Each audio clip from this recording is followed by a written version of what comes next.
I ruined the whole entire thing. I had this. There's no time than the present to go live. Uh, let's just start this off a hot take.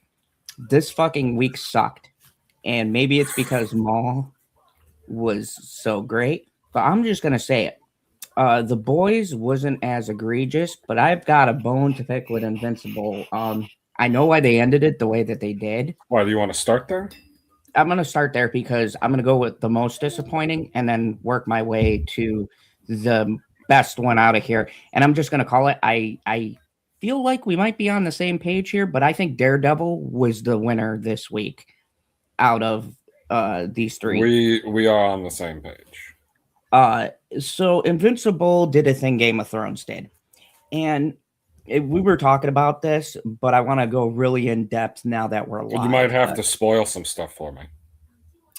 With Game of Thrones, they had this thing where they'd have a really big battle, and then the next episode would be the calm down, and you get the character motive, some schemes. What did you call it?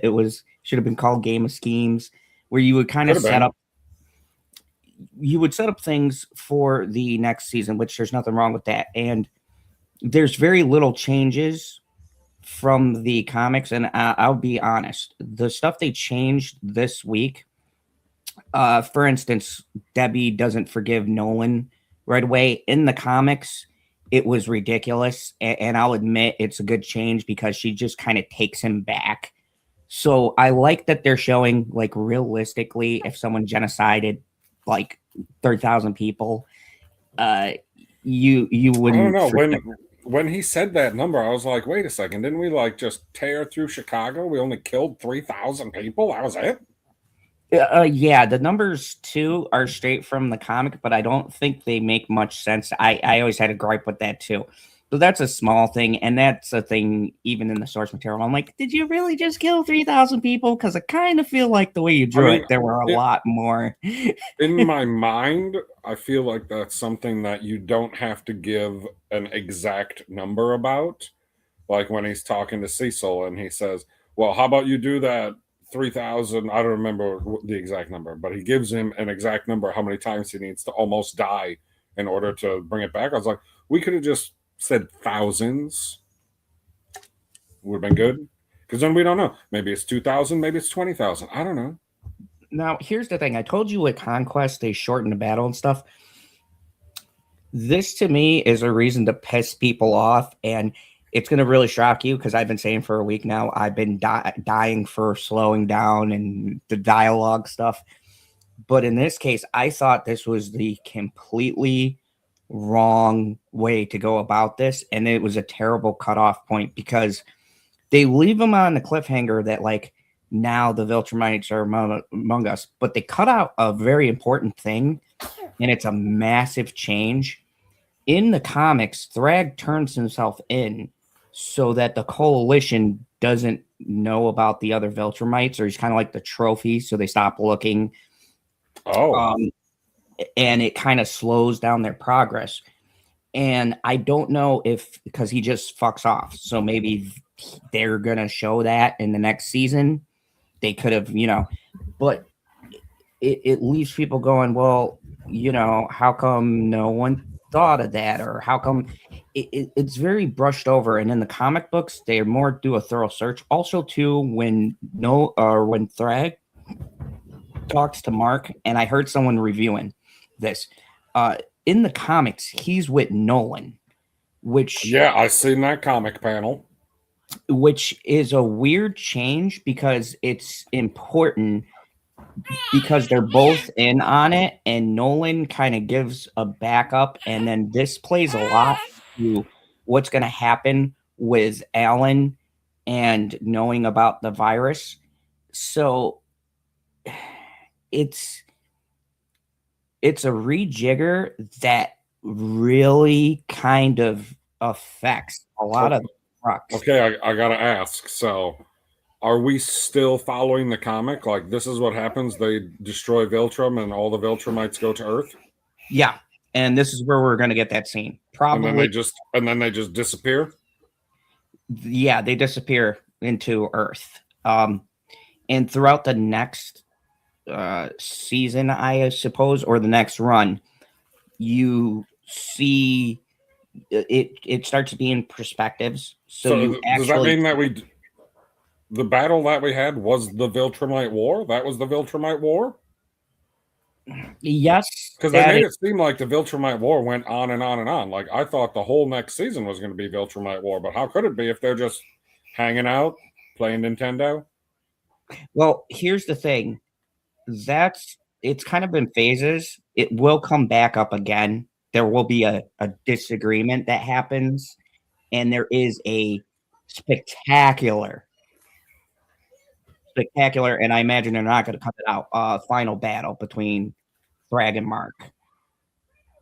But he hasn't leveled up yet, as you could clearly see. He is nowhere near Thragg. Okay, well, I'm not going to lie. As I'm watching the episode and you're like, oh my God, this is what's going on. And then it's just Mark having a PTSD moment. And then they do it again. And then they do it again. And then they do it again. And then by the time you get to the end of the episode, I was like, I'm not 100% that he actually talked to Thragg. I'm not 100% on that. That was actually real. And I watched How can you tell? How can you tell?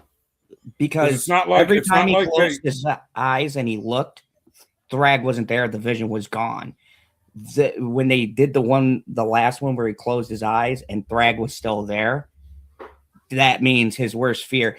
It was supposed to be a metaphor. Right, it was supposed to be a metaphor for like he keeps on trying to pretend like everything's going to be okay. And I'm going to say this is where the comic handled it better. And I heard their reasoning. They wanted to explore more of his trauma and shit like that. And can I just say for a second, whose trauma? I'm getting tired of these, like, and this is in horror a lot too. This has been a problem with some recent horror movies. I'm tired of this, like, exploring people's traumas angle. There's a new game that came out called Pragmata. And people's big issue with it, among other things, is the thing with the AI person. But there's a thing where one of the characters it's kind of like he's a father figure to this robot girl, and people are so taken back that he's a normal dude and that he has no emotional issues that the weirdos on the internet are saying, like, oh, it's so weird, he has like a weird sexual relationship with this young girl. And it's like people aren't used to seing a normal family structure anymore. They're not used to seeing, like, guys can be. Who has a weird relationship with who? There's a new game out called, and I'll relate this back to Invincible, but there's a new game out called Pragmata, and in it, it's kind of like a Joel and Ellie relationship, but it's this dude with an AI. The AI looks like a little girl, and you got to, like, run around with her. And the dude is in love with a little girl AI? No. The internet is playing it that way because it's a wholesome relationship. He, like, kind of starts to see her as a daughter kind of figure and protects her. But people are so used to a main character needing, like, this tragic story where the character in the game is pretty well adjusted, considering, like, everybody gets killed in your crew in the beginning of the game. His home life, his life on Earth, he has a girlfriend, he doesn't have any problems. So people are looking at this game and they're going, well, there's got to be something insidious because this is too wholesome of a relationship. And I think Hollywood and games and stuff. Insidious is a different franchise. I think they played this trauma angle so much that people aren't used to just having normal characters. And where I relate this back to Invincible is, if you read the source material, Mark doesn't have this much trauma. He has, like, maybe one flashback in the comic and then it's done.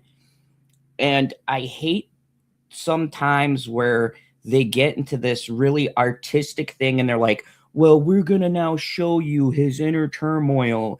And, oh, is what he's seeing real? And, oh, yeah, Thragg's really there. And it's like, no, all you do is confuse the audience. Like you, PB, you never read the comics. So this plays out a little different because why would I read the comic? They're making a TV show. But see, that's what I'm saying. When you choose to faithfully adapt as well as they have, but then you change massive things, it's going to be confusing for an audience. It's not confusing for me because I understand why they went a different direction, but it all leads to the same spot. So why throw in this little shit that doesn't add to the story? The biggest thing that annoyed me about this episode was those, because I knew when we got on here, I knew your first question was going to be, was that even real? Yeah. So Okay, folks, well, let's spoiler, put it it's this way. 100% real. Okay, well, you can say that it's 100% real, but Kirkman said it too. You have to. We'll pull up. He said because he I got don't give a fuck about that. I'm talking about what we are able to see happen in the show. I don't care what happens behind the scenes. I don't know how many times I got to say that. He's a producer on the show. He said I am well aware of that, guy, but that's like saying, like, well, we had this deleted scene that was in the show, but then we cut it from the show, and it explained a thing, but don't worry about it. The difference is that in all of the other flashes, there's somebody else involved. Mm-hmm. Like, he kills Debbie, he kills Cecil, he kills Eve. There's always somebody else involved that is kind of there to snap him out of it. But when he meets Thragg, it's literally just him. Like, it would have made more sense if Nolan was there, because then I would know it was real, because Nolan's seen it too. See, that's okay. You hit the nail on the head. Like that, they could have done it the exact. Just you put Nolan there, right, and then you do it the same way, where he thinks that he's having the fucking vision, or he's seeing it, and then he closes his eyes, and Nolan's like, "Mark, you should probably open your eyes because Thragg is right there." Like, and that's what I mean. Okay, you articulated better because I'm so pissed off. That's a huge change that affects how that whole scene plays out. So are you telling me that the Mark and Anissa part is still yet to come? Oh yeah. And I didn't think they were gonna have the balls to show it until they showed the panel where she ripped off the dude's heads. That's in the so yeah. I don't know if they're gonna play the scene out because of how they changed little things that didn't matter. I'm on the fence. Well, it feels like they're sending Mark down the hero path of I can't have anyone close to me because then I'll be vulnerable. I can't say anything. I cannot confirm or deny whether or not you're right. You can confirm whether or not it feels like that to you from what you saw. But what I can say, I mean, it's either that or he's going the complete opposite direction and he's going to stop being a superhero, which I find hard to believe. No, I think you're more correct in your statement. I think they're doing the modern thing. And I hate to use that word because okay, in general, there's no real politics, and we'll talk about the boys because I got some issues with this week's episode. There's no real like clear thing about it, but they do the modern thing of like everybody's got to be super melodramatic. It's like some of the things in the comics were kind of just glazed over, and I missed that. The stuff with Debbie, I think, is a good addition because it didn't make sense to me in the comics. Okay, I have questions about the stuff with Debbie. Okay, yeah, go ahead because I think I know what you're going to ask me. When the fuck did their relationship fall apart? Like last I remember, they were thinking about moving in and getting a house together, and now in this episode, they're like, we broke up months ago. What the fuck? Oh, and you want to hear something funny? They fucking kept that from the comics because that's exactly how it happens in the comics. They give you no time. They don't show them having a fight or an argument. They're just broken up. And well, I'm that's what I said. So, like the last two episodes were, in space. We're not dealing with anything on Earth. Like, I presume that their relationship was still moving forward because there were no signs to say that it wasn't. Like, super easy to look for a house when the children aren't there. And then, like, Cecil's still looking for Beast Girl and Robot Boy, right? Yeah. Like, you just presume these types of things are going on in the background, even if we're not seeing them, because they're not doing nothing. And then we get back, and they're like, like in my mind, like the last thing that I remember hearing about Paul was Oliver going, I miss Paul's spaghetti and meatballs. Like, oh, he makes the best spaghetti and meatballs. It's like, you're never going to fucking see him again. And that's the thing that also threw me off too, that I think, and I hate to admit this, where the source material fails and where you got to change it. You can't do a time jump in a television show without giving something. They could have did a little 3 months later so that you as a viewer have a thing. But that was the other thing that pissed me off. You hit the nail on the head. I knew how long time had passed because once again, I read the comic book. So in the comics, they give you a there's a throwaway line that someone says that it's been 3 months or whatever else, and Marcus still isn't back. And it blows my mind that in the television show, they don't do any kind of reference to the time frame. And it's so simple. You could have did it in blue and said 3 months later, or a little thing, or a fucking Star Wars crawl. Okay, so until it was explicitly stated that they had been gone for 10 months, I thought that they were gone for 4, maybe 5, because as soon as Eve gets on screen, I was like, holy fuck, she is pregnant. Yeah, and that's Wrong. the thing. That's the thing too. I gotta say, they actually do handle the Eve and the Mark conversation way better in this show than they do. So that's the thing that pisses me off, because I do like some of those changes, because in the comics, especially with the subject that they talk about, and folks, don't come at me, I'm not going to get in a debate about this topic, okay? That's exactly how they landed it in the comic books, and we're not going to go into the nuances of whatever, how you feel about it. But I think that they handle talking about it much better, because in the comics, it's such a quick blip, and it's almost like for shock value, and rather than I mean, they had 2 conversations about it, really, which is good. Yeah, I thought they handled it very well. And this is what I'm saying. The show does do these conversations better, and there's more fleshing out. The issue I have is I don't like where they left it. And like you said, I don't like they don't give a time frame. I don't like I liked one of the flashes, like the first one they did of the Viltrumites destroying the Earth. That's straight out of the comic. I was going to say, that didn't seem like it was a flash. You want to know what my big problem is with these flashes? What? Well, first of all, I started becoming callous to them. I was like, not real, not real, not real. Like after the second one, because it's him imagining the planet being destroyed first. Yep. I was like, well, that was you just imagining. That wasn't like you having like a PTSD moment. But then when he's standing there with his mom and I was like, oh shit, we are killing people this episode. Oh wait, we're not killing people. It's like fucking Twilight. Dude, I was so pissed about that. I was like, come on. And then the people that nobody fucking gives a shit if Cecil gets killed. I will say, I'm hoping, because they also have Walton Goggins. If you guys don't know, I love Walton Goggins as an actor. Justified is one of my favorite shows. If you guys haven't seen, I have a retrospective on it. To this day, it's probably up there with me for The Sopranos, but him and Timothy Olyphant, the best combination of antagonist protagonists is the Joker and Batman. Like, they one of my favorite shows. But I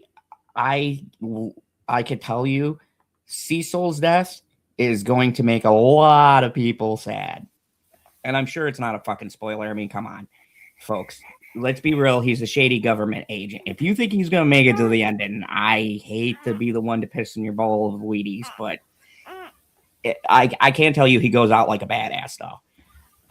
But anyways, okay, so I've seen you might have to spoil some stuff for this one. because I watched somebody talk about a time jump where Mark goes essentially to a different timeline, and then no one knows him, and then he doesn't reveal that he has powers. And I was like, okay, I don't care about any of the time travel bullshit. Like, let's throw that to the side. More importantly, they said in this video that the Viltrumites went to Thraxa and started banging the bugs so that they could make Viltrumites way faster than you could with humans. Is that still going to happen? Does that happen after where we are in the story? Yeah. I'm not gonna. I told you might have to spoil some stuff, guy, because I know things now. Yes. And it leads into the technical end of the war. There's oh man, I will say I don't. Okay, how long? Here, this isn't a spoiler because the season's over now, so we can almost speculate about the future now. They disappeared onto Earth. They're just living amongst us. Somebody's gonna get pop-clawed. Like, I get it. It's gonna happen to somebody because they're gonna be like, "Oh, that was just a little too rough, guy or gal." Although, what? They only got two. How many women are left? I only know of the two. I think there's like two other ones. Cool. Okay. So how fast are we going to move past the Viltrumites live among us and Krieg is apparently a bad biker boy who's banging all the biker bitches? Oh, his arc is actually hilarious. Because keep in mind, some of them start to we'll say understand, like Nolan does, the appeal of being on Earth, and they get comfortable, and it creates an even bigger split. And the virus comes into play. How I guess timeline though? In my mind, like the thought of how they're going to do it, I don't understand how you rebuild the Viltrum Empire. Number one, obviously the technology on Viltrum's way more advanced than the stuff that we got on Earth, so they should be inventing stuff like crazy and building stuff like somebody. They got to have some type of intelligence. They've been alive for hundreds, if not thousands, of years. Like, these got to be some relatively smart fucking people. So how do you exterminate the humans? Like even Genghis Khan wasn't able to turn everybody into little Khans. And that I can't go into because I can tell you. Go into? Yeah, because it would be a major fucking spoiler if it does happen, and it looks like it's going to go that way. And as you haven't read this comic is really ruining this review, because if you hadn't read the comic, you're like, oh, we could do this or we could do this. Like, you'd be speculating like crazy. But apparently the speculation part of your brain just gets totally turned off because you're like, I know. And the thing is, I can't say because I was right for a lot of this, despite little tweaks. So they're staying pretty faithful. So I don't want to accidentally come out and say something and then ruin it for how many people are watching or for you, because I never sent a tweet. But I can tell you, you're on to something. You can't, the way they want to do it, other cultures have tried and it can't be done, especially when you're outnumbered.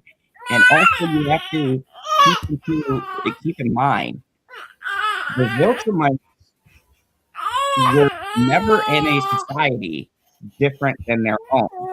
So when you get, well, I mean, except when they're destroying people and conquering people, but I know what you mean. They don't live in the society. So they're being asked essentially to blend in, and think of it like the CIA or a good operative, right? When you live amongst people and you have to fake things and care, eventually you start actually caring, even if you're a heartless, bloodthirsty killer, which was proven by Nolan, which is why, if you notice, they highlighted a lot of Nolan's feelings. Now, I guess maybe spoilers, who knows how they're going to do it, but let's just say most of them, including, funny enough, the dude with the eye patch, who's my favorite, you're going to see that a lot of them start to go like, hey, you told us all of these civilizations are bad and we need to bring them under. They're like, we kind of like Earth. Like, I like cheeseburgers and hookers and banging people on Harleys. Like, I don't want to conquer this planet.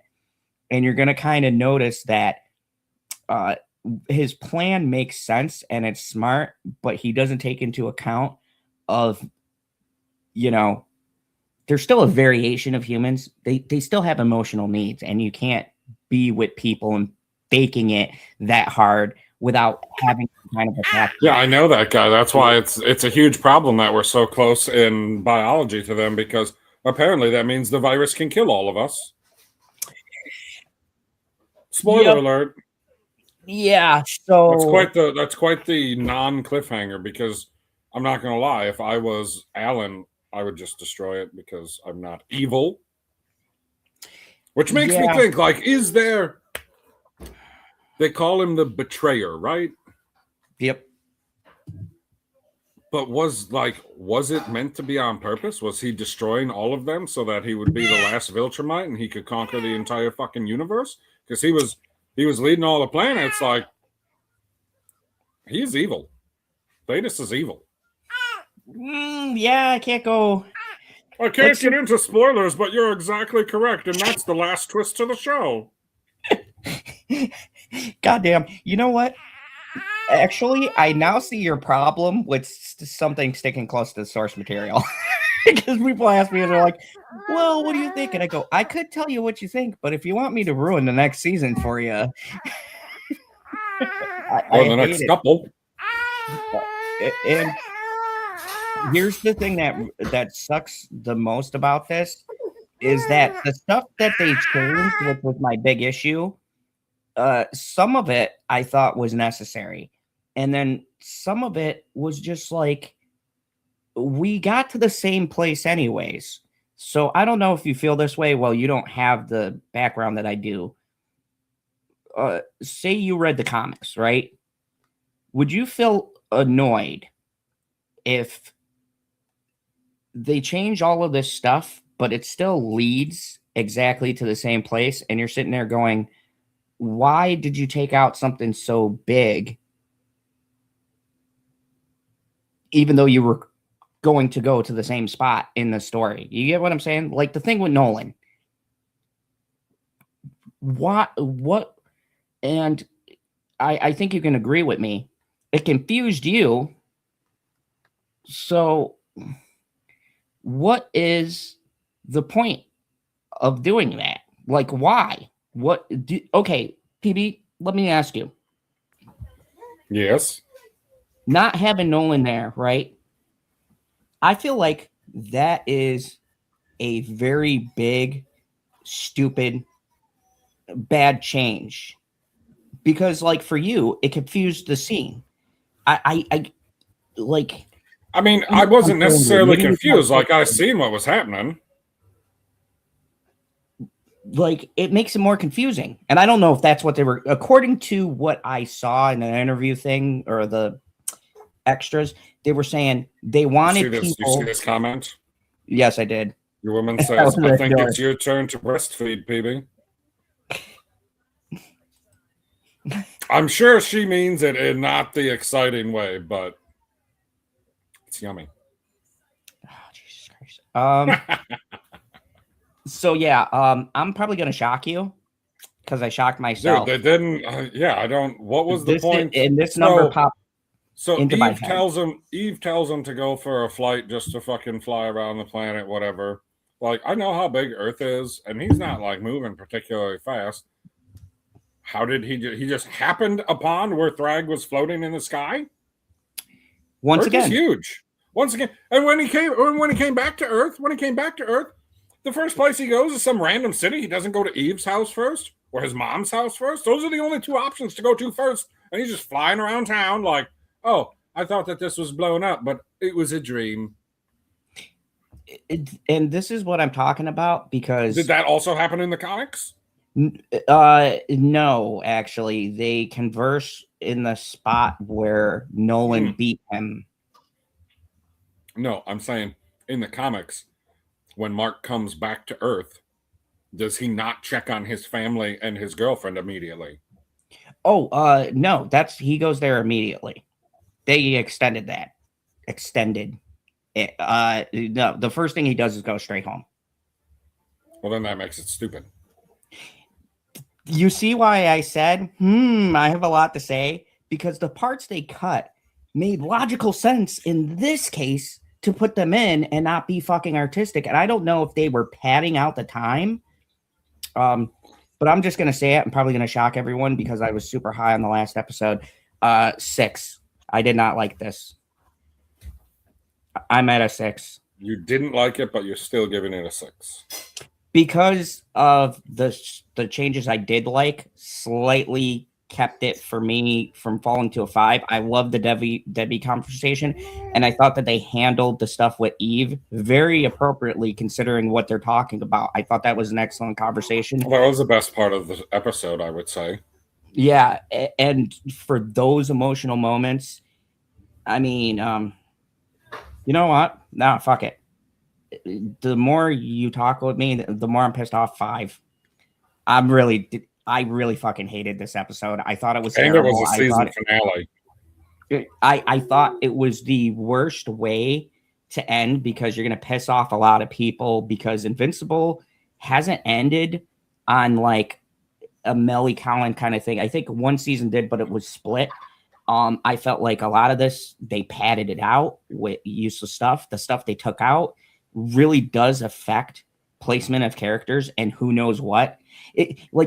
And people might go, well, Zod, it doesn't seem that important that Nolan was in the conversation. It is fucking critical to a different argument that happens later in the series.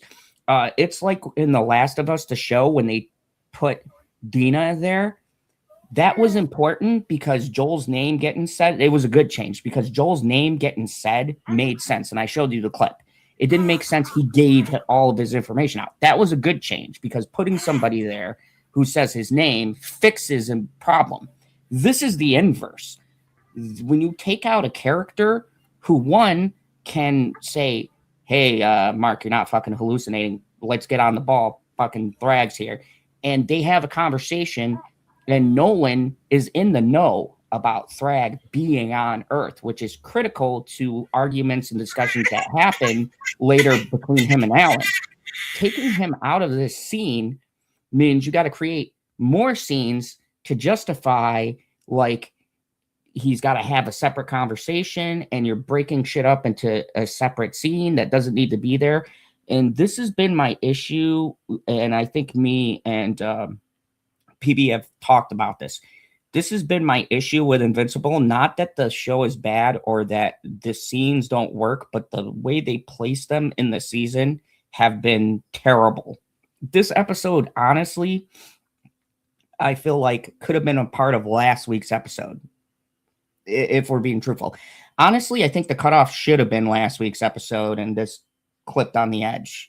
We could have taken out all the shit in the beginning and just put this stuff and had the battle that happens at the end of the episode and this at the end. And that, to me, would have been a better final. Yeah, but they wanted to use the virus as the cliffhanger. You still could have made that work if you did it in last week's episode.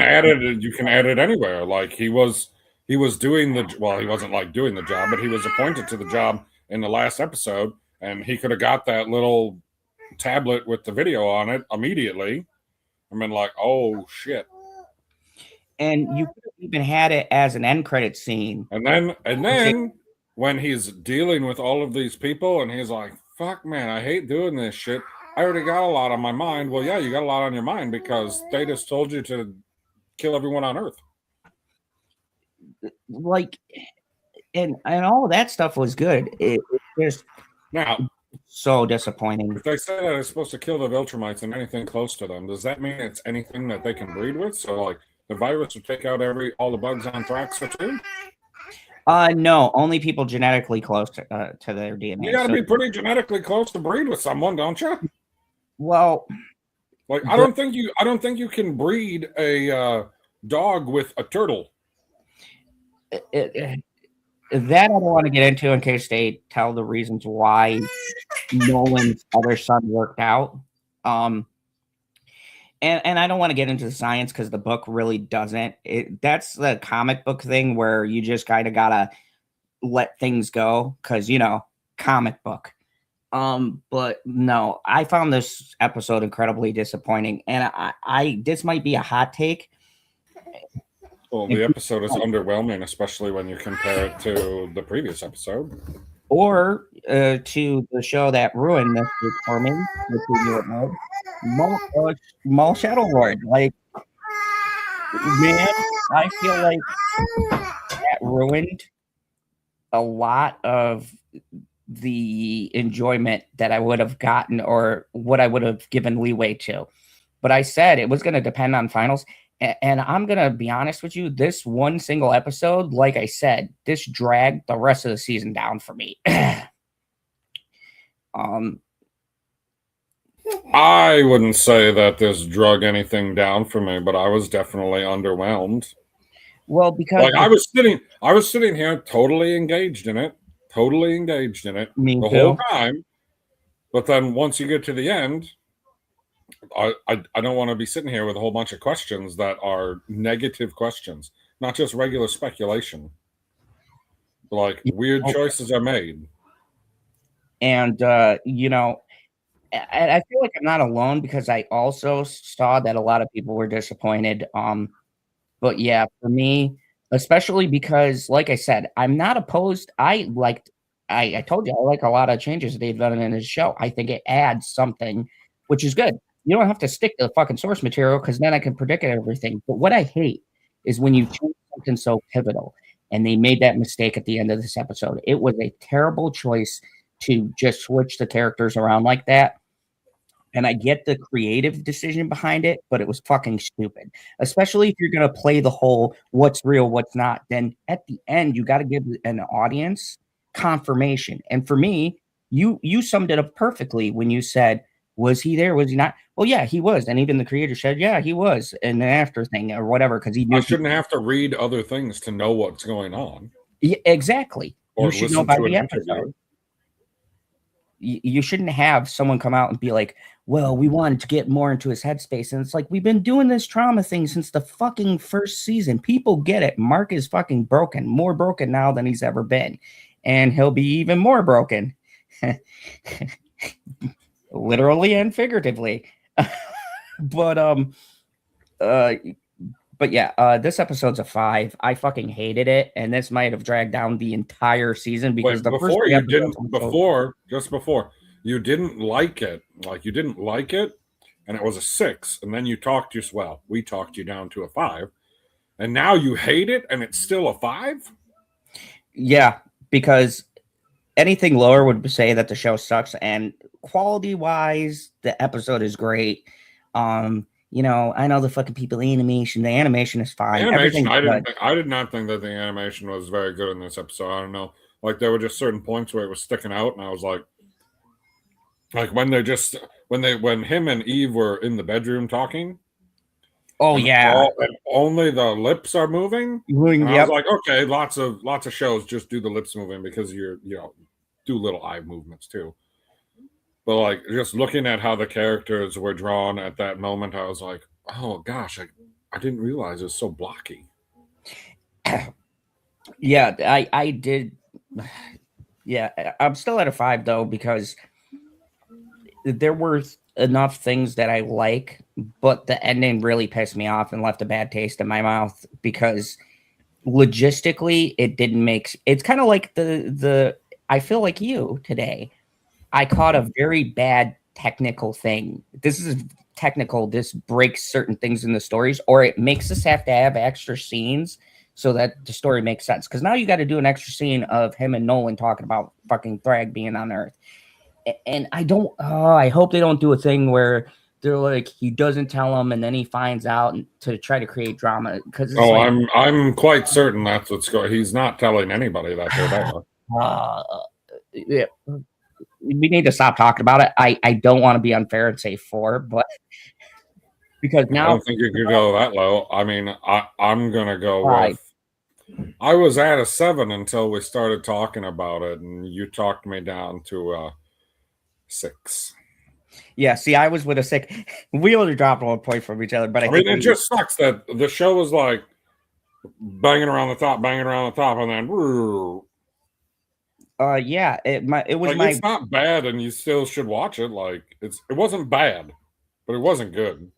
It was. I would say to people now, wait for next season, the beginning, so you can kind of link them together, because I'm fucking done with the show. Let's move on. I don't want to talk about it anymore. I'm sorry. So this is what happens in the comics. They go to Earth, they disappear for a little while, and then one of the Viltrumites has a problem with another Viltrumite, and they're like, "No, I need to murder people." No, something happens. Thragg mellows out, but he has a dickhead, we'll say, person, and they start a war. But because, like I said, it comes back to the theme of people changing. He finally, let me just say, he understands why Nolan did what he did when we get in later, and the fight is more personal, and it kind of makes you understand him better.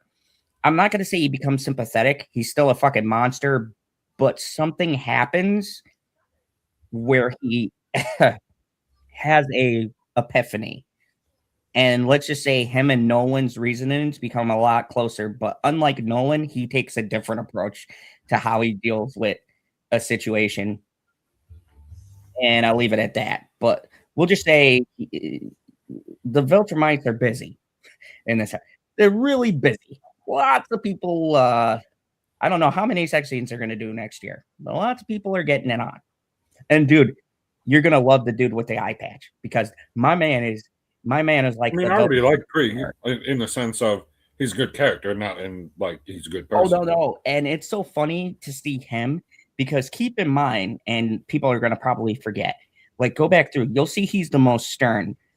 But if they go the direction I think they're going to go, and they're pretty good with the comedy, he becomes the most like laid back out of all of them, because he starts like drinking and fucking all sorts of women. He's like, fucking Earth is great, because he's been so wound tight. I mean, keep in mind, these people have been at war their whole life. So when he finally has this downtime, he's like, I hate fucking fighting wars, man. Why can't we just be drinking and fucking like? As Weird Al would say, we're gonna party like it's 1599. Dude, it's pretty fucking hilarious, like where some of the Viltrumites are, and how comfortable they get, and it becomes a thing. But yeah, I don't want to say too much. I fucking hated it. Big disappointment. It was what I feared coming from Maul Shadow Lord. But let's talk about the second, we'll say, less disappointing. The Boys season 5, episode 4. Oh boy, I liked certain parts. You mean Oh Boys? Oh boys, I liked certain parts, but I gotta say, once again, maybe I'm this week. I feel like the Grinch this week. It was okay. Let me get your thoughts and your ring first, and you go on, and I'll get to my issues, because I feel like a Grinch today until we get to my favorite of the three. Well, I mean, I guess you always got to have these little down episodes, because I think that I gave The Boys 8.99 or 8.9.59 or something. Let's just say the first 3 episodes were all around a 9, and then this one is like an 8. Like, I still liked it and I enjoyed it. And I mean, the one fight scene in the middle when they're in the whatever that fort is where they're looking for Compound V, I thought it was hilarious. Okay, I'm gonna be a little bitch here. It wasn't very emotional, but it was very entertaining. I'm gonna be a little bitch here, and I hate to bring this up. I hate to be that guy, but this is where it really started to get to me. And I'm gonna say I'm a 7. You might be able to talk me down to a 7. Oh yeah, we talked about Invincible. I'm sorry. I've read the. What do you mean? The calm before the storm? They just blew up a planet in the previous episode. No. They're right. Like, there's more to come. My issue, and if you just are popping in, I gave it a 5. I didn't like some of the changes. Clearly, you've read the book, so you understand the biggest one with Nolan not being there during the conversation. I didn't like what they were doing, the anxiety with Mark. I think they went too far with those scenes, and it made it confusing for people. and I thought it was a bad cutoff considering, like, you're absolutely right. Some of the gnarliest stuff is to come, especially one of my favorite battles, and I'm sure if you read the book, you know if you know. There's a particular battle that's one of my favorite in Invincible history, full stop. It's better than the Nolan Mark fight, and that's, like, I have top 2 battles from the books, but I can't say what the second battle is because it would be a huge spoiler. But let's just say it's one of my favorites in the books. I can't wait to see it like in animation because it's going to be super cool. But yeah, I was super underwhelmed. I gave it a 5. My co-host here gave it a 6. I think I know which is better. You're supposed to say battle, not better. Yeah. Like I said, I don't want to spoil it. If you've read the book, you probably figure out which is my favorite battle, and it's not even a main character. Well, to me, he's a main character and one of my favorites. And actually, my fiance loves this character too. So I don't want to say too much because I don't want to spoil it for my co-host here. But yeah, I was just really disappointed. And to be honest with you too, my other issue, if you're just joining us, is I could this episode definitely tell that the animation was a little bit more wonky. Like I hate that argument because we've been fighting with people for. I didn't have a problem with the animation. I had a problem with the art. When Eva's sitting there, the only thing that's animated with her is her mouth because she's talking.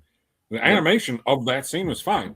But with nothing going on in the background and you're just sitting there staring at a character, I was like, God, I thought these characters were a little smoother than what they were, but apparently not. Yeah. So, I mean, we had a pick, but I'm hopeful. Like, look, I'm more disappointed because I came from Maul Shadow Lord and they had a fantastic 2 episodes. So I think it really bummered me when they chose to cut Invincible where they did. My opinion was they should have cut it last episode and taken out some of the stuff in the beginning and put this stuff at the end in the end of that episode. So it leaves us on like an action packed, but with the cliffhanger. I think we've said this all season. Our main issue is the structuring where they placed episodes. Like all of them are good, but the order is way off. I sound like Seth Rogen. you sound like Alan. I think that's a compliment. Alan sounds a lot like Seth Rogen, though, don't you think? Yeah, you know what? It still works for me. Yeah, Seth Rogen gets that a lot, but I don't know why. And given the character design, people tell Seth Rogen a lot that he sounds like Alan the Alien. That would be hilarious. You sound like Alan. It would be pretty funny. Oh, by the way, thank you for joining us. We really appreciate you. Hopefully you like The Boys because that's what we're on next. So The Boys. Okay, so I'm going to be a little bitch here and I'm going to bring up the thing I know everybody loves, but I don't know if you felt this way too. The fucking politics got to me this week, man. That whole scene with Starlight and her father was the biggest I'm sorry. It is the biggest fucking waste of time for me. This is the final season. I loved, don't get me wrong, and it's going to reflect my score. I'm at a 7 for this. I love the stuff. Everything in the bunker was super fucking cool. I love people finally getting out their feelings that they've been hiding because they don't have a choice. It was super scary, super intense. I was almost a little disappointed at the beginning of it. I was like, holy fuck, it's The Happening? We're blaming the trees? That's where I thought it was going too. And I was gonna actually bump it up because if you guys don't know, I unironically was gonna bump it down. The Happening is the greatest comedy ever made. Full stop. But no, my issue is, and I want to be clear on this, it's not the politics, but it's when the politics are being sledgehammered in your head and it's slowing down the tempo and the pace of the show. And I love Starlight, but the biggest fucking waste of time in this episode is the whole scene with her dad. And I'm gonna especially be pissed if that has nothing to do with the story. Her dad is Superman. I mean, yeah, don't get me wrong. Like, that was cool. I love Tim Daly. Tim Daly is amazing. Oh, Tim Daly was phenomenal. The acting wasn't my issue. No, the point, it's the existence that is your issue, which I get. It's like, look, like we went through this entire multiple scenes in her dad's house to get to the point where he's like, don't give up on the people you love. That's what the whole thing was for. Yeah, and I could have gotten down with that, but this is where, and I think it's the same problem Invincible had. This is where a show starts to feel like it's padding its runtime to make this hour-long structure, right? Because inherently the scene itself isn't bad. I don't like how they're clearly referencing things in our world. I don't know, like some of the stuff, yeah, it's nail on the head, like the what was the one that was sticking out? What was the one? Oh no, I can't remember it. I'm not gonna lie, Daredevil has a slight issue with we'll it get too. to that because there's 1 or 2 points I took off for Daredevil, even though it's going to be I think be the highest. With what I know and how I understand that things work, like for people to say that this is exclusively attacking the right, and that apparently Homelander is supposed to be Trump. First of all, Homelander would need to get better hair. And secondly, none of that is my issue. They call it the Democratic Church. They're the bad guys, and they're the Democrats.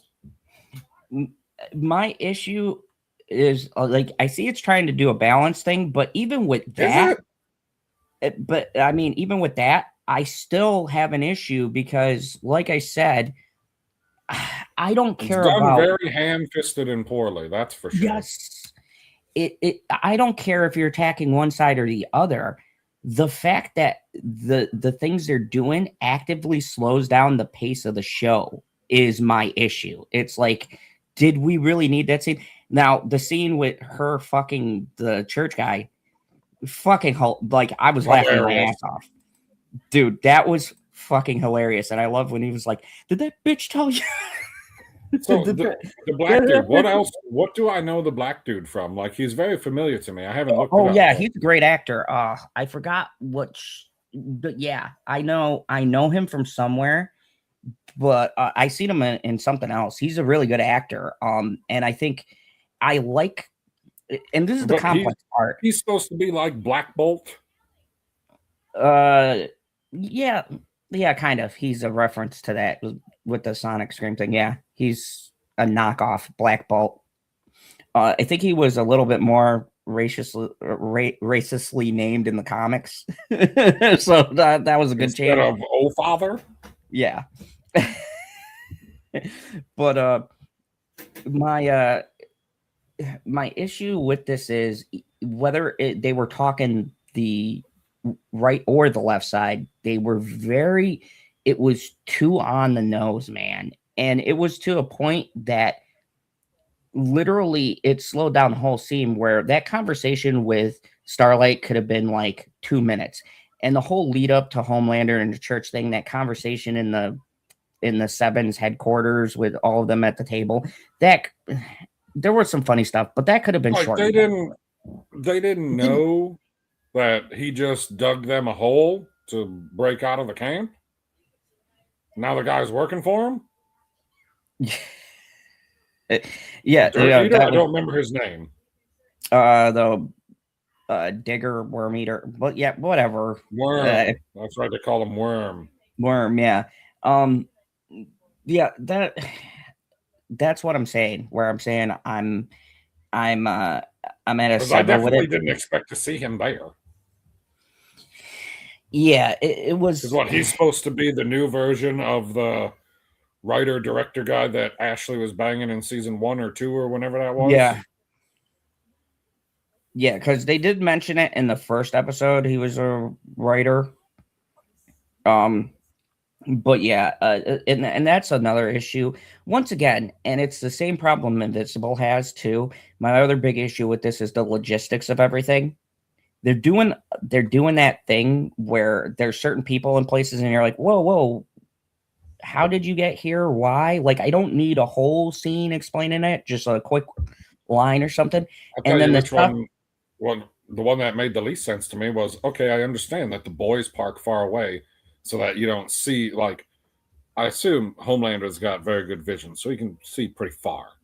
But yeah, you can't like see to the other side of the planet because you can only see so far, and the things are going to be so minute, you're not going to be able to tell what they are. Like he doesn't have telescopic vision in that sense. So I get parking far away, but why in the fuck did Homelander and Soldier Boy park so far away? They could have drove right up to the no, compound. you missed that line where he said, "I could have flown you the whole way," and he's like, "You're not fucking carrying me."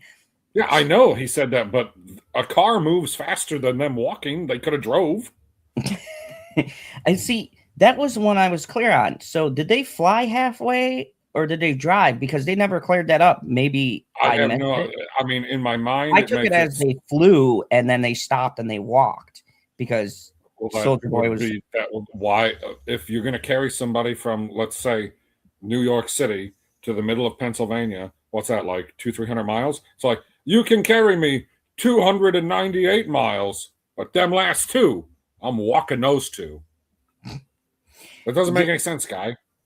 I mean, okay, still, this is what I mean with like I mean, shit. they have a vault at their disposal, so they could have one taken a private jet to wherever the closest place is to there, and then drove. They could have taken a helicopter that'll get you right there, land right next to the base, walk in. Like there's lots of options where you can still have the same conversation. The only thing that you miss out on is Soldier Boy going, "Oh, a couple of uggos." Yeah, Just hilarious. It's so hilarious.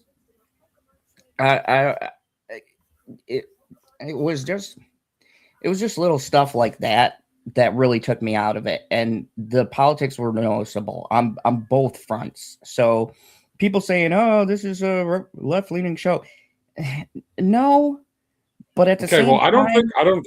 The politics I might don't be think. ham-fisted, but I don't think that they know what they're doing because when they talk about putting people, like the whole big thing was putting people in the re-education camps.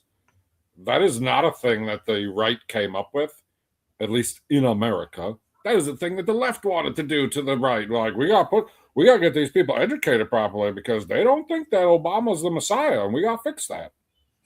It's a very weird approach to making a statement, given that I've heard some of Kripke's stances on Oh yeah, things. he's a big lefty. So it's weird how they're doing this because I It's can't because tell. they don't know how to do satire of the other side, which is why lefty comedians suck and righty comedians are freaking hilarious. Like, remember when Bill Burr used to be hilarious and now he's not. And then Chris Rock, same thing. I guess I didn't pay enough attention to Chris Rock to see that his comedy got woke. I mean, people used to laugh at Jimmy Kimmel. They don't be laughing at Jimmy Kimmel now. It's always, yeah, Jimmy, you made a statement. You'll be It, fired soon.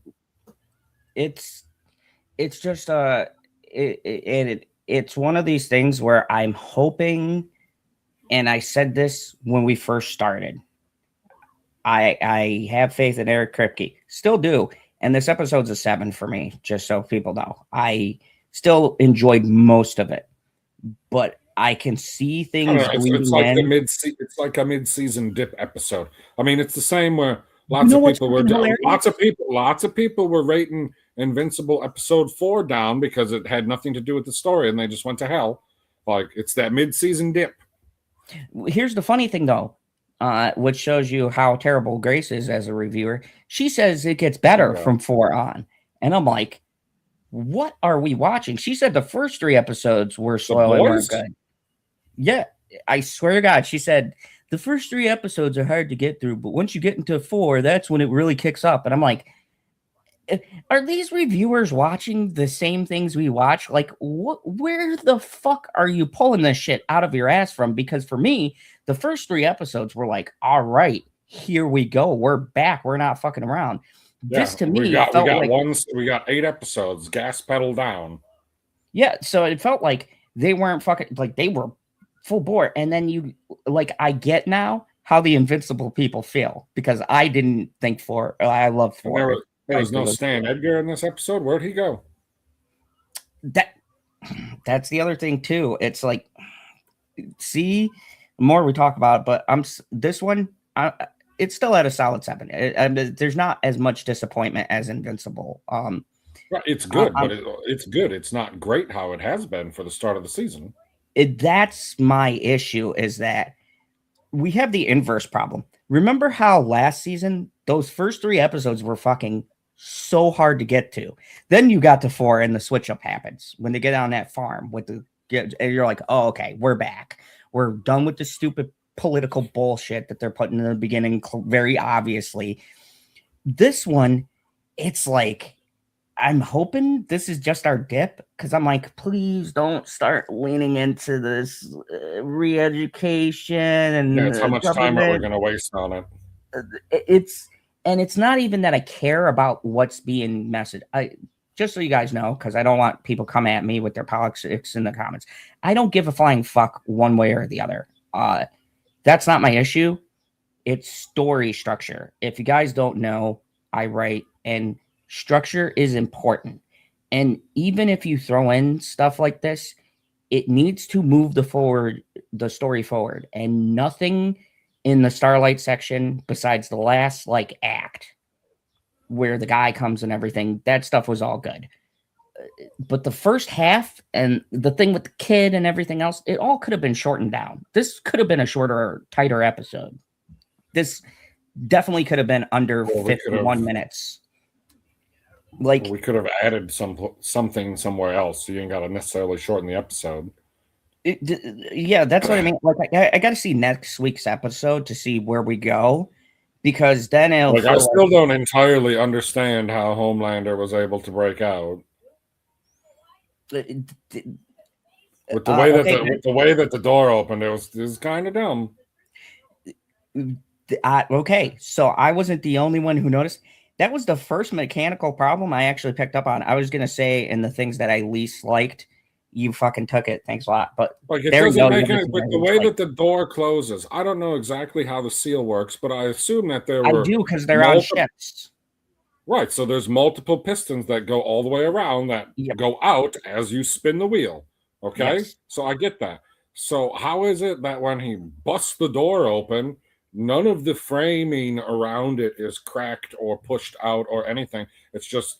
The door got apparently he's got Magneto powers now, and he just kind of turned the dial and then pushed the door open. I was like, "What in the fuck?" I can't believe this is the first time, and it's maybe because I got bored with because we were coming off the Starlight stuff, and maybe I was bored with that and kind of frustrated. But I fucking noticed that this is the first time this week I picked up on something mechanical, and I almost called you about it, but I'm like. No, I'm just gonna wait. I'm just gonna wait till the review. That's why when I text you, I go, I got a lot to say. I'm very disappointed. And here's the funny part: we watched Daredevil before these, so when Daredevil happened, I said, "Holy fuck, is this how we're starting the night?" I went from being jazzed about Maul and us talking about it, and then we went into Daredevil. I was like, "It's gonna be a good night. Disney is fucking monitoring us. It's real." Right, and give us everything we wanted. And then here's the funny part too. I actually did the I did the boys before Invincible. So the boys, I was like, okay, it's a 7, but Invincible's next season 5 because season finale going to be great, right? I stupidly did it opposite PV of you, where I was like, you know what? I'm going to watch the boys because if the final kicks ass, I don't want to be comparing them or whatever. But I'm actually glad I did it that way. Well, I mean, thankfully, next week we can only be disappointed twice instead of 3 times. Yes. But I don't think we're going to be disappointed at all. I don't know if I'm disappointed because of how good they were and how lackluster these ones were. to go from Maul down to Invincible, being that Maul was a 10, we both put it at 10, and then Invincible is a 6. That's a marked drop over 2 days. Yeah, and for you, it was a 6. For Hello, me, Carmen. 5. So that's almost half of like, and we'll get to Daredevil because that's still hovering pretty high. I'll give you my score when we get to that. But what's our favorite scene, and then we'll start to wrap it up. Ooh. I feel like Hola, Carmen. I have 2 of them because one is like the entirety of the scene I liked when they were fighting in the compound, like all the boys are fighting each other because they're angry because of Tentacle Man. And then I thought it was the hilarious line there was the it's just Walking Dead with mushrooms. So it's like The Last of Us? Oh, The Last of Us is just Walking Dead with mushrooms. Fucking hilarious. I gotta say, and actually too, because Bitchy was out here with me watching the show, she actually chuckled at that too. She watched The Last of Us with you? Not at all. She just seen it in the About background. The Walking Dead? She knows what that is? Yeah, she knows both of them, so she got the joke. Sure.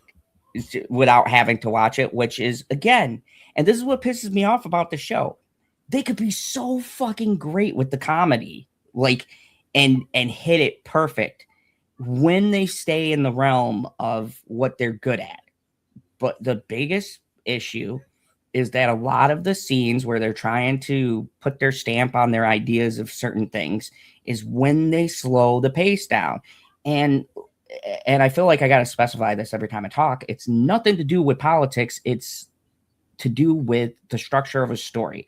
If you have whole scenes that drag the story, okay, I'll say for this is how you felt with Daredevil last week is how I feel about this week's episode of The Boys. Okay. It took me out of it and made me bored. I was bored until we got back to the bunker.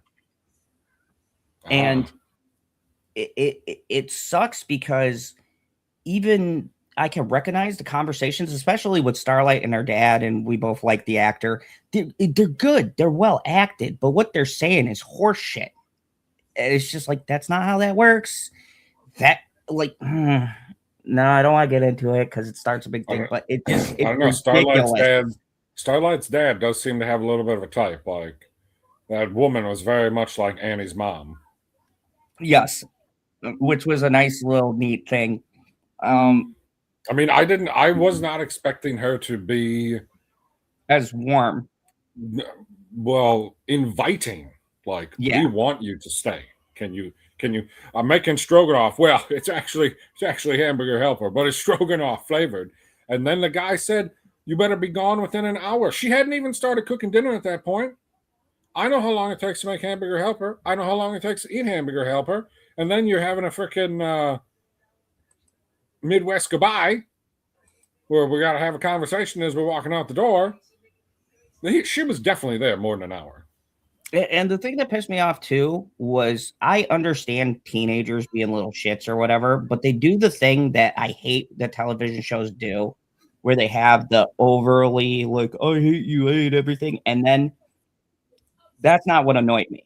But what annoyed me is how quickly he was like, oh, I'm sorry. I guess we're more like, they do that whole, I guess we aren't too different and maybe she's not that bad. It was just, it was so television. That's the best way I could put it. When the boys have these great conversations, but then they kind of fall back in that TV trope where shit is made up in like a half hour and everybody's hunky-dory. I fucking hate that because they're so good at doing realistic conversations. So when they do one where it's like, oh, well, I've learned my lesson. Maybe things aren't like they appear. It's just like, come on. That's not how family dynamics work, okay? King of fucked up families here, okay? Let me tell you, you do not fucking make up.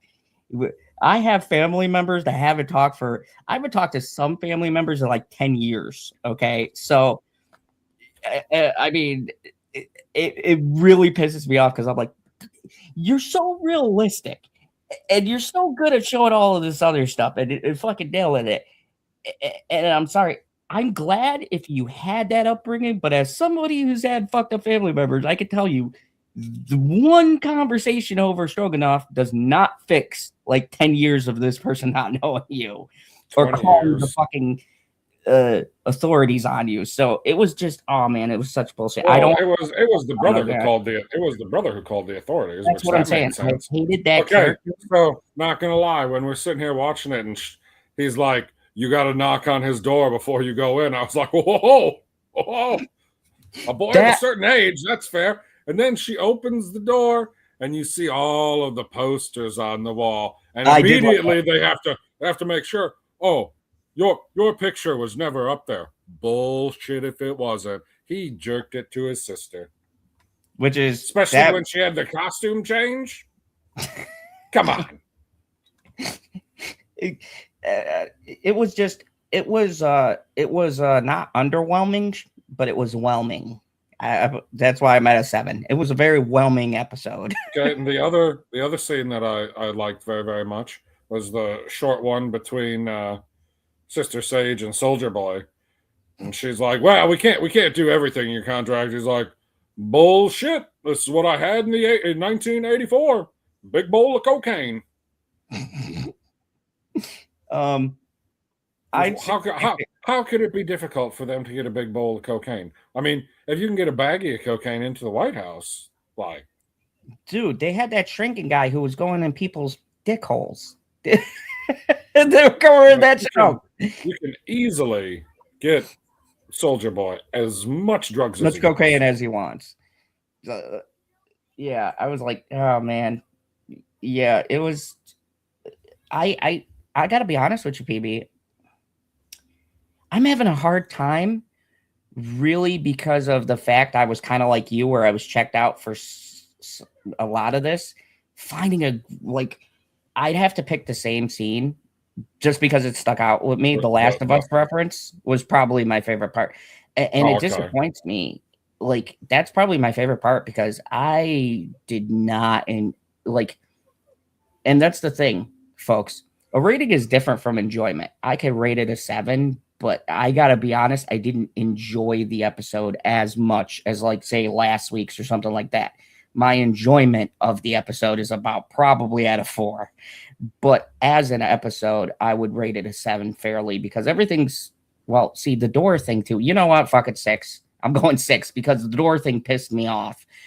Yeah, there is a mechanical problem. And I know it's a small nitpick, but when I'm fucking bored, I noticed it. And you can ask yeah, PB, when everything's moving so slow, if you picked up on it. Ask PB anytime we've done these ratings. I don't ever pick up world stuff. He's the one who normally points it out. But I was in the Navy, and this is a military facility, and I know how things work. So I kind of fell into that weird spot where I was like, wait a second. That's not how that door works. I fucking know, because if you've ever been on a ship, the bulkheads close like that, and they have the tumble locks that go like straight out. So for him to punch the door in the way that it opened, it was. No, I mean, and I liked what Soldier Boy did with breaking the wheel and taking it off, because then you can affix something to it, like you can weld on a handle, or you can put a new freaking. But if you're coming in there in the middle, like, you didn't bring any equipment per se because you didn't know what was going on, and then you get there and you're one of the people that's, let's say it's, oh God, I don't know who would want to save Homelander at this point, really. Like, if they had him in that position and you showed up, you'd just be like, yeah, I'll just change my plan a little bit to not include you. The only person I can think that would save him is the Deep. And the middle of Pennsylvania is not very near water. But yeah. Did you give this episode a 6? Yeah, I'm gonna give it a 6. You gave Invincible a 5. You gave The Boys a 6 after you just gave it like back-to-back 10s. Yep, really nervous, BB. Really okay, so nervous. So we agree that the thing that irked us the most in the episode is the door, hey? The door is a big one for the whole point deduction. But you didn't like the wasted time in Tim Daly's house. Yeah, I didn't like that, and I didn't. I And agree. That could have been shortened up. And I don't like what they're trying to say and how much how tactless it is. We'll say when they have proven and I know it gets mistaken as, oh, so you're on this side, or no. The writing, even if you like or hate season 2 or whatever else, seasons 1, 2, and 3 for me, the writing as far as those kinds of statements has always been so subtle and has been really clever. And this feels like they're not even putting effort into trying to be clever. And that's the biggest thing that pisses me off. It's like, this is the last season, so people need to know exactly where we stand. It's like, no, we don't. Okay. If you could be, I know you're capable of writing subtlety. So this comes off as being a fucking dickhead and an asshole in your writing to have this pompous, like, I know better than you, and I fucking hate that shit. I hate it in movies. I hate it in writing. And I'll be honest, I don't give a shit if you're right or left. I hate if you specifically got to treat me like an idiot and drill home what your stance is. I can't stand it because it bleeds through into the art and it does affect it. And anybody who sits here and tries to argue with me and tells me, oh, no, it doesn't, just ask yourself, really, did we need that much time at that house? No, we didn't. It was all to make two very clear statements. One about the whole internment camps, reconditioning bullshit. And two, just for him to say, you got to go back to Huey, basically. Though the scene serves no other purpose. And that is my issue, is that I can't stand when a scene has no point except for to say something irrelevant that will never come back to the story. It irks me. And that was the beginning of the downfall for my rating of this episode. And then we got to the door thing. And because I was bored by the conversations, it meant I was more alert to other things around the environment. You don't want to be sitting there entirely clear-minded with nothing to think about from the show and then be like, what the fuck just happened to that door?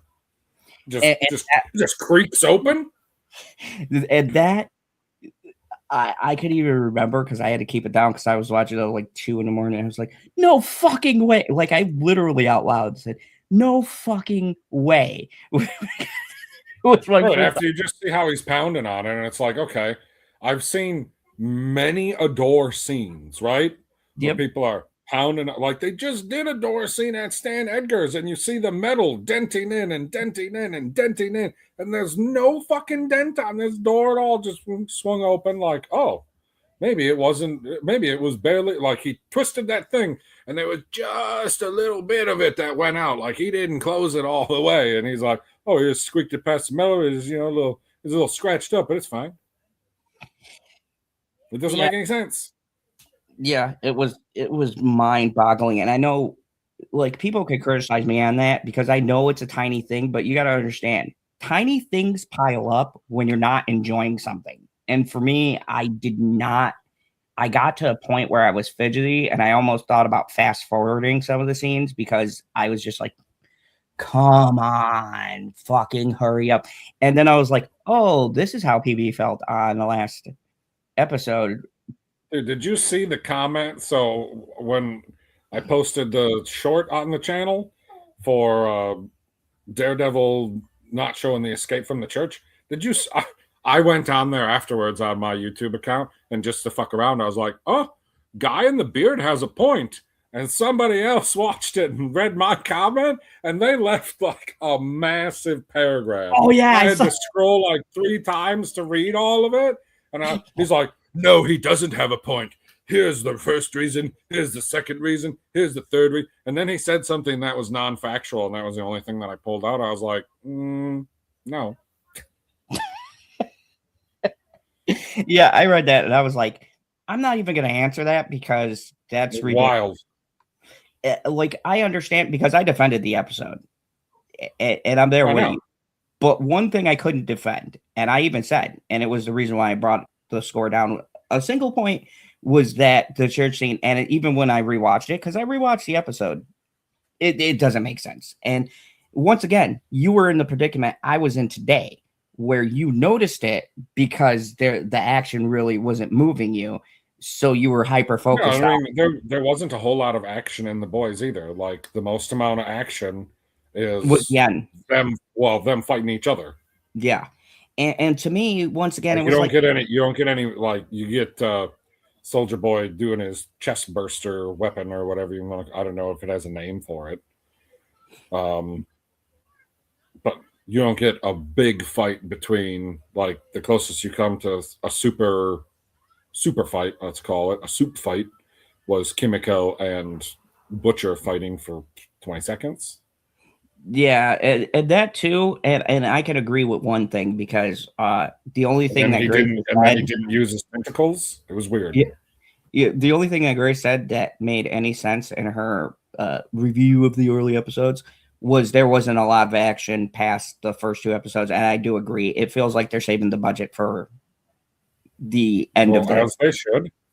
and I'm fine. I'm fine with that. The action scenes in this didn't bug me. It was just everything else around it.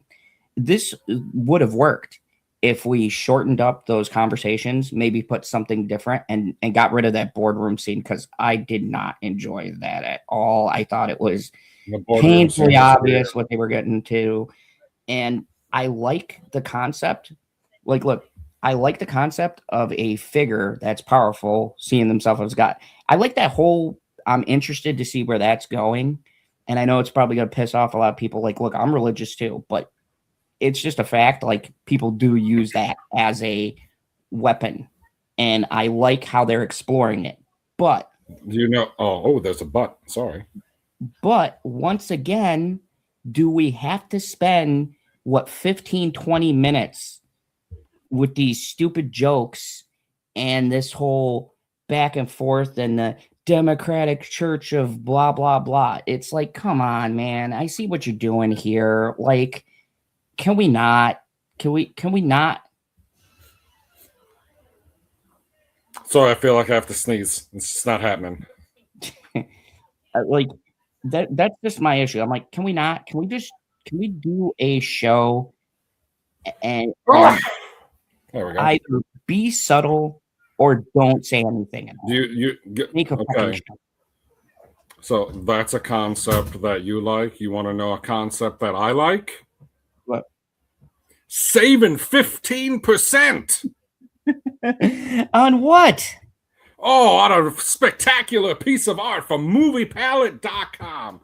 Go to moviepalette.com, search your favorite movie, search your favorite TV show, and they will have a spectacular movie palette on high quality canvas for you to purchase at your leisure. And then you can save 15% on top of any sales by putting in code ZONE15 and supporting your favorite YouTube villain.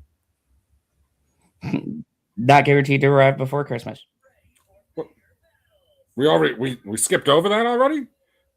Yesterday I said it was guaranteed to arrive before Christmas. I guess we've made the change, people. No, I'm just a villain. It probably will, but just be mindful of when you order things. Just go over there and check it out, because even if let's say it's a movie that is not necessarily your favorite movie, but you've seen it and you're like, it's an all right movie. Maybe you'll like the movie palette even more. They look pretty sweet, some of them. They do. Whereas some of them on movies that people like look very dark, red line. Way to fail, Batman. I can't wait until we review the Batman 2, because he's really got to woo you.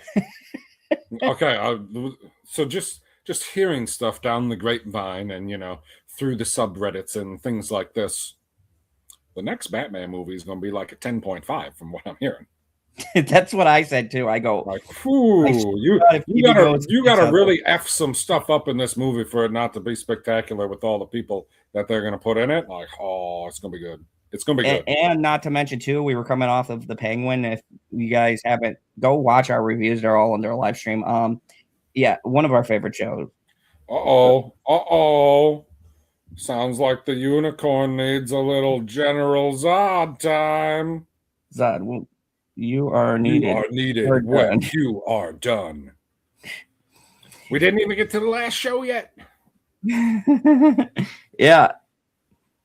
Love you. Anyways, so let's talk about the best on this list and Okay, spoilers. so what do you think about all of the people that were speculating that Noir wasn't Noir anymore and it was somebody else, and it's just the same guy?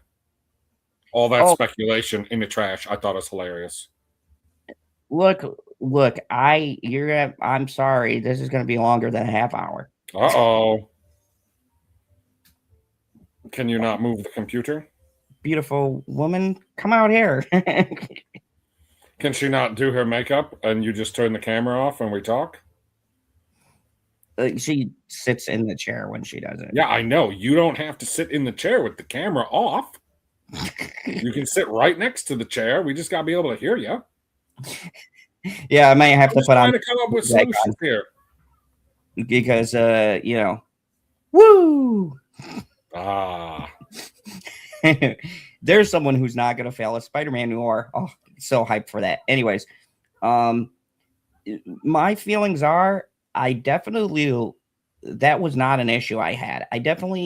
You know what's sad? Actually, those ones, when they came up, I thought they were kind of a little funny, but I was like, I don't know how I feel. But I was really, that subplot got my attention back before they cut away from it, to be honest with you, because I was like, finally something that I am enjoying. And I like that conversation. And I love how he was like, fuck you, bitch. Bitch says what? What?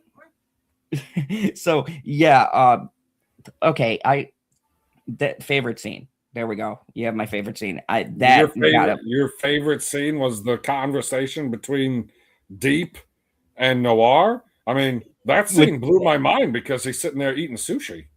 Yeah, that actually is sad. That's the best part for me in the episode. Does he eat sushi in the comic?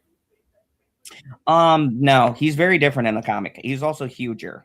And he's kind of... yeah, they said a lot of people are very different in the comic from a couple videos that I've watched of people being like, yeah, they're even worse people in the comics. They're all just a bunch of perverts. Like the Deep is super bad. And also A-Train. Let me just say, everyone's irredeemable.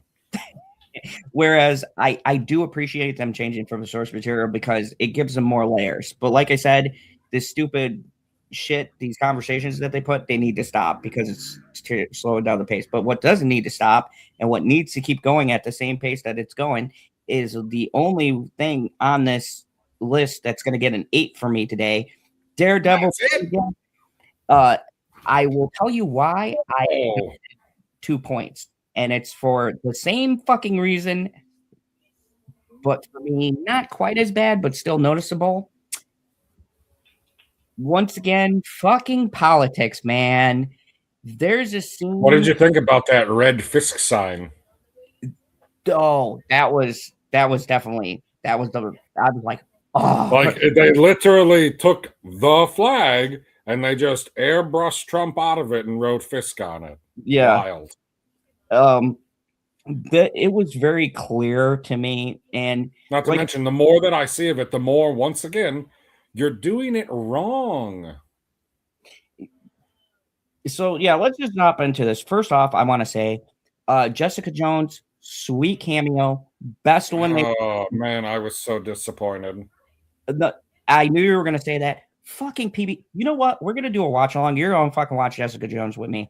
Dude, the show can only be better than what she did in this episode. Not to mention the fact that she's like, oh yeah, I'm having my Spider-Man moment. Sometimes my powers don't work. And that's what I'm saying. See, this is where it's weird how they connect the Netflix show directly to these. When nobody has seen the 3rd season of Jessica Jones, but that explains... And I was shocked that they pulled so much that literally explains what's going on with her right now. So if you never watched the Netflix show and you see her, you'd be like, this is underwhelming. But for me, it's exactly where they left her in the 3rd season with a tweak. Because I was not underwhelmed by what actually happened. Like, I thought that the introduction was hilarious. I was like, okay, saving a bit of time and money by having this not be like a upfront fight scene and you're just seeing stuff like fly in the background and we're watching the child. Like, I like that scene. And I also like the scene of them fighting and blowing up everything in the warehouse. Like, it was good. I enjoyed it a lot. But having the moment of, oh yeah, sometimes the powers don't work. It's like, fuck, man. After we just did it with Adam Eve, and at least they gave a good reason for her. What's the reason for Jessica Jones? They explain it, and it's in the 3rd season of Jessica Jones. So she hasn't been able to get over what happened in season 3 to her to this point, because it's been some time. She killed her own sister, and since she did that, her sister injected her with something before she died. I give her kudos for not being like Batwoman then. Yeah.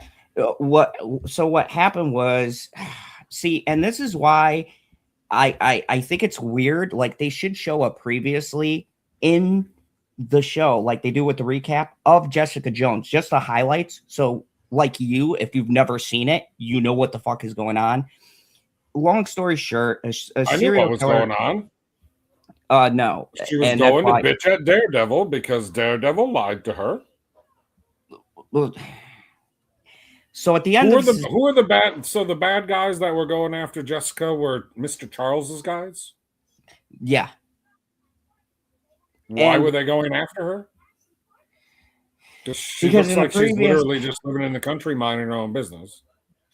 So in the previous season, she was given an ultimatum and she chooses to leave New York because she killed someone and basically took the law into her own hands. The government got involved, and not him specifically, but a character like him, I'm going to assume was his predecessor, basically said, we're going to let you be because the dude was, picture if Dexter was evil. It was a great season. The 3rd season of Jessica Jones is actually amazing. If you haven't seen it, everybody go watch it. Let me try to do that for a moment.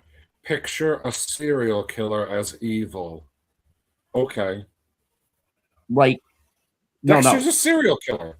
But technically, he's not really. Technically, he goes around murdering people. He murders other serial killers. Anyways, I'm not arguing this semantics. I mean, it's not like he does it the Daredevil way, like, I'm going to pound you into the ground and then we'll let the authorities deal with you. He's like, I'm going to kill you because the authorities suck. But, yeah. So hard to imagine him as evil. Let me rephrase. Carry on. This guy would be the guy that Dexter would hunt. But he would be... I'm well aware. So anyways, this guy, it's a great season because the guy doesn't have superpowers. He basically goats Jessica Jones into assaulting him and turning the public against her. And then he hires people to protect him and all of this other stuff. And what really breaks the straw that breaks the camel's back is he kills Jessica and her sister. Well, there's technically her stepsister because she was in a foster home. It's a whole big thing. But anyways, they kill their mom in front of her. And the sister goes fucking nuts, and she brutally kills the serial killer. So Jessica Jones is like, I can't cover this up. You got to turn yourself in, blah, blah, blah. They have a huge fight. And her sister injected her with the stuff that made Jessica Jones the way she is to fight Jessica Jones. But she gets a different like power set. They have a huge knockout, drag out battle. It's super fucking bloody. And she has to put her down. But before she puts her down, she injects her with this other stuff that's supposed to inhibit the powers, not necessarily get rid of them. So Jessica Jones essentially ends the series as kind of in between. And she's like, I'm tired of this bullshit. She leaves. She gets with Luke Cage. They have a kid. That's kind of where we're at. They don't explain where Mike Calder is. That child was supposed to be Luke Cage's child? Didn't you know she was half black? I guess I didn't look close. Anyways, so yeah, they're following it canonically. They have a kid together. So I'm wondering how they're going to bring Luke Cage back in, because they said he joined the other side, which in... Not going to lie, that's the longest fucking delay I've ever seen on a grenade in film history. Once again, though, I didn't have an issue because A, nostalgia, they got me, and B, I thought it was funny. When she's like, we don't nostalgia. Yeah, what? because of how she was talking about it, was she's like, we don't play with those, honey. Well, yeah, but what is that in reference to? I don't understand. I have no nostalgia for that. Oh, okay. There's a different scene where she's talking to a child and telling them not to play with a grenade. Yeah, it's a callback to a scene in the Netflix show where she does the same thing. With the same child? It's a different kid. Whose but kid it's is kind that? of like a reference. It was kind of like a first look that Jessica would be a good mother, but she's always joked that she'll never have kids. So it was a funny callback for me because I got to joke. But this is what I mean, where this is in a really weird place because they don't need to explain everything to like someone like you who hasn't seen it. But I feel like they should kind of catch people up if you haven't seen the ending of the other shows. Just like that fight with Kingpin and Daredevil, which is probably going as one of my favorite fights so far this year. That's not the first fight that they've had, but it's the first one that everybody has seen. They had one in Daredevil, the Netflix shows at the end of season 3, and a really good one at the end of season 1 of the Netflix show. So, but this was where I actually felt like, because they have more money, I like how they show Kingpin's power in this. Fucking A++. Chef's kiss. I changed nothing about the scene. I don't know, man. Like, so great. The only thing, like, I love the scene. The only thing that's holding me back from saying that it was perfect is the fact that he can punch Daredevil in the face, and Daredevil's like, oh, you know, he's got to take a moment, like, yeah, shake it off. And then you see him destroy a brick that's been mortared into a column, and he's just like, oh, man, I hurt my hand a little bit. It's like, you can punch hard enough to destroy brick, but you're not crushing his jaw when you punch him? So, and this is where I'm going to make theory time. And this is in the original show too. So, just cowboy tinfoil hat theory. All right. And it's kind of referenced a little bit in the older show. I don't think he's trying to kill Matt because of the conversation that they had. I don't think his goal necessarily was to kill him. I think his goal is he just wanted to get his anger out, but I don't think he's actively trying to kill him, just like Matt in that scene wasn't actively trying to really kill him too. Because if you think about how Matt fought him, he could have fucking killed him too, especially when he had the thing around his neck and he. Did you watch the little podcast thing that Disney does? Because I watch them back to back, I did miss this week's. Because you watched what back to back? Because what was it? It wasn't that. It was that when I got done, I think that she was already here. There was a reason I didn't catch. Well, they have Mr. Gandolfini, and then the chick that plays the therapist.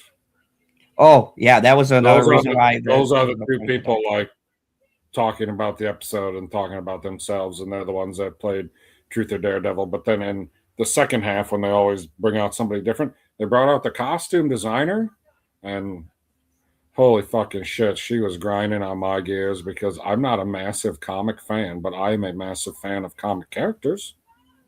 I feel like that's fair to say. Mm-hmm. She said that they're talking about making Daredevil's suit and how it's done, and that they couldn't just like take the suit and actually spray paint it black. Like, you have to make it that way, because I see that it's been wearing off, like it's turning more red every time that he has a fight, which is cool. I like that little detail. But then as she's talking about making it, and she's like, oh yeah, and then, you know, he's got the costume and that makes him magical. Fucking my jaw dropped. I was like, how do you have some, like, I don't understand how you can put somebody to say something like that on camera in an official capacity. Like, yeah, come on and talk about how you designed the costumes and where you took the inspirations from and what were your limitations and where did you excel and all of these things. Because then they also talked about like making the outfit for Jessica Jones, and they went and bought the leather jacket from someplace in either France or Italy or one of them two countries, like one of the European countries. But the boots, they had to make the boots so that they were exactly what they were looking for. And when she said that Daredevil was magical, I was like, she just talked about how she's went through all of this reference material and went through the comics. I was like, how the fuck can you read through any comic and think that Daredevil is magical? You need to watch it. You mean you can skip unless you want to listen to Gandolfini talk about the episode because he's entertaining. And I mean, I like the chick who plays Therapist Heather. I just don't give a fuck about Therapist Heather. Here's the thing. In this episode, I was still highly, dude. I'm sorry, I can't. I was at 9 or 10 territory, and then her scene came on. And I was like, fucking point. Because I'm trying, PB. It was weird. That scene was super weird. And it doesn't, and Grace is like a really terrible reviewer, but... Dude, if she disappeared from the show, it wouldn't change anything. But here's the thing. She even said, and a lot of people who have seen these already up to the end have said, that her character serves no purpose. So it's becoming clear that the reviewers are right, because what is she doing in this show?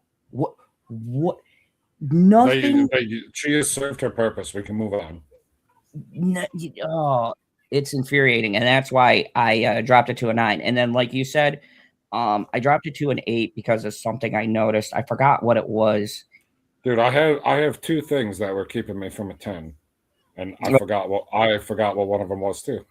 Yeah, it was something I noticed. It was something small, but it was like enough for me. Well, the big thing that I noticed was the whole freaking subplot of leak something to BB that's misinformation so that we can see what's getting reported. And I was like, okay, that is a great plan. I love that plan. And the way that he, like, whenever Buck and Danielle are having a conversation, those have all been top. Like, those two guys know what the fuck they're doing.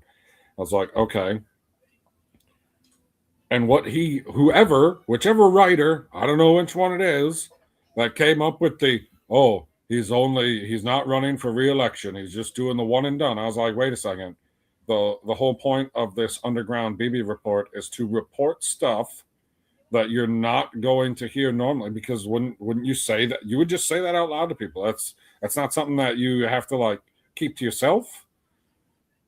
Why would she be the one reporting that, oh, guys, all we have to do is do nothing, just comply with everything, and then Fisk is going to go away because he's quitting because, his wife got killed and he just wants to get the hell out of here. Okay, all of that would be understandable, but why would you report that on your leaked podcast? Because it doesn't serve your narrative at all. It doesn't make Fisk look bad. What they should have done is have them be like, okay, now that his wife got killed, we're taking the AVTF, we're going block by block, and anybody who is a starlighter is out of here. And okay, yeah, so that was the point. No. The point for me was the riot scene. Something about that really fucking annoyed me. I can't put my finger on it, but it was just the way it was done or something. Oh, I wish I could remember what my other little nagging point was. Damn. I'm trying to like rewatch the episode in my mind if I could remember where it was at. But that was the big thing that was bringing me down, was that was the piece of information that they decided to leak. I was like, this is terrible. You're supposed to be leaking the stuff that makes him bad, saying that he's going to quit. Don't make him look bad. For me, I'm just going to get to a scene I had the issue with, and maybe you can articulate it better than I can, because I don't know the exact moment, but the whole riot scene at the end seems so far-fetched. Okay, so there was something weird going on, that the one dude decided he was going to ride in the vehicle with this young kid. Who's the young kid? Okay, so that all made sense and was clever. That Who was was the young kid? He was the one who was giving the info to Matt and Karen. You were so bored. He did that last episode. He was the one who gave them the key card to get into the ammunition thing and told them where the weapons were going to be so that Matt could scout it out. And then Jessica just happened to show up as the cameo. But that's why he gave him the badge and he said, hey, you dropped this, because he reported it as lost. But the dude had figured out he was the leak. And then when they got attacked, it just confirmed it. That's why he rode with him. He was doing a Godfather thing. Did he kill that guy? So this is the part that pisses me off. So the whole thing looked like he shot him in the freaking head and blew his brains all over the freaking vehicle behind him. But then Karen found him alive? No, that's the confusing part. That kid, or no, that was the younger kid who was feeding them information. He was in a couple of blink if you miss it scenes. He was the one who gave BB the recording that Michael Gandolfini found later. Once again, it was in this episode that you. Right. Wow, you clearly did not like the episode because that was all in that episode. That's why I said I was locked in. No, I remember her getting the recording, but I guess I didn't make a mental imprint of what the guy looked like.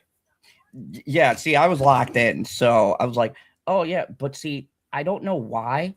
Something got under my skin about the whole setup. Like, we're talking about on the nose again.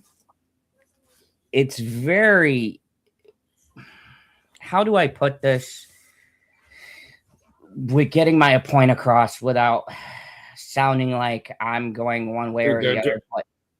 They do it. They're trying to make it the satire of real life, and they continue to fail because allegedly the people who are rioting now are supposed to be the left, and the ones who are the police are supposed to be the right.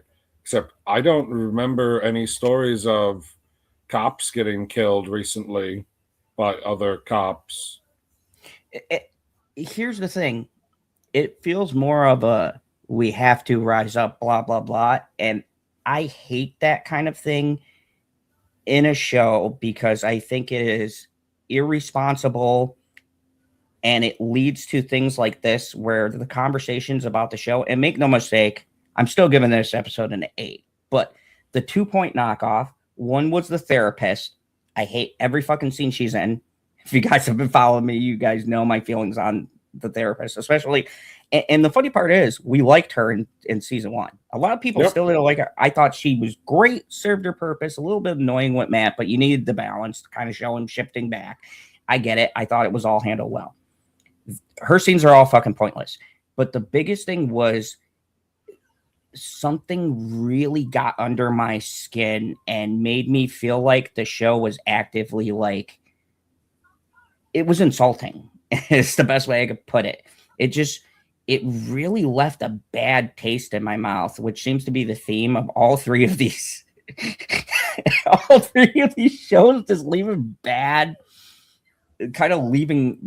impressions off. And the thing that pisses me off about it is it's not like when you watch a really bad Star Wars or a really bad Marvel, right?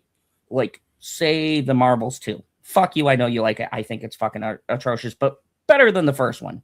Go see my 15 videos about the first Captain Marvel. Trust me, the Marvels is a step way up, which is not saying much. But anyways, it's like when you go into something and you know it's going to leave that bad taste, it's less of a blow. But when we have 3 great shows and you're expecting like top tier quality and you come from Maul Shadow Lord with a fucking perfect 10, I don't think it's unreasonable for me to expect at least 8, 9 quality considering how they've started and been engaging this far. And all of them left off on this really just fucking, like, I did not like it. Like, I mean, I was sitting here as the riot is going on, as I'm watching it, and boom, she gets hit, and the wig pops off, and I was like, uh-oh. See, and that's what I mean. Within the scene, everything logistically and stuff, cool, and it makes sense. She has this wig on. I think the logistics of someone, it's all cool, but the riot itself and the way they initiate it, and it's just, and it's such Not a to mention clear. the other guy saw him shoot one of their own people. Like, he saw it happen. He's like, "What are you doing?" He's like, "Yeah, they killed him. Push him back." And it's like, yeah, all the other cops didn't see it happen. They just see the body laying there. Like, okay, this guy definitely saw what happened. Are we killing him later? It's a lot of logistic things where I'm like, I hope you guys, like, because they got 2 episodes left. I'm like, man, I'm really hoping, like, please don't do what Invincible did. Don't leave us off on one of these slow philosophical Well, things. I'm not sure exactly, like, are they going to have 2 slow episodes because we already got the Daredevil Fisk fight? Which, is it resolved? I mean, I took it as to be continued. Like, just they have these spats every now and again. So I took it as, yeah, we're at war. Because that sounded to me like Matt was like, hey, let's just walk away, man.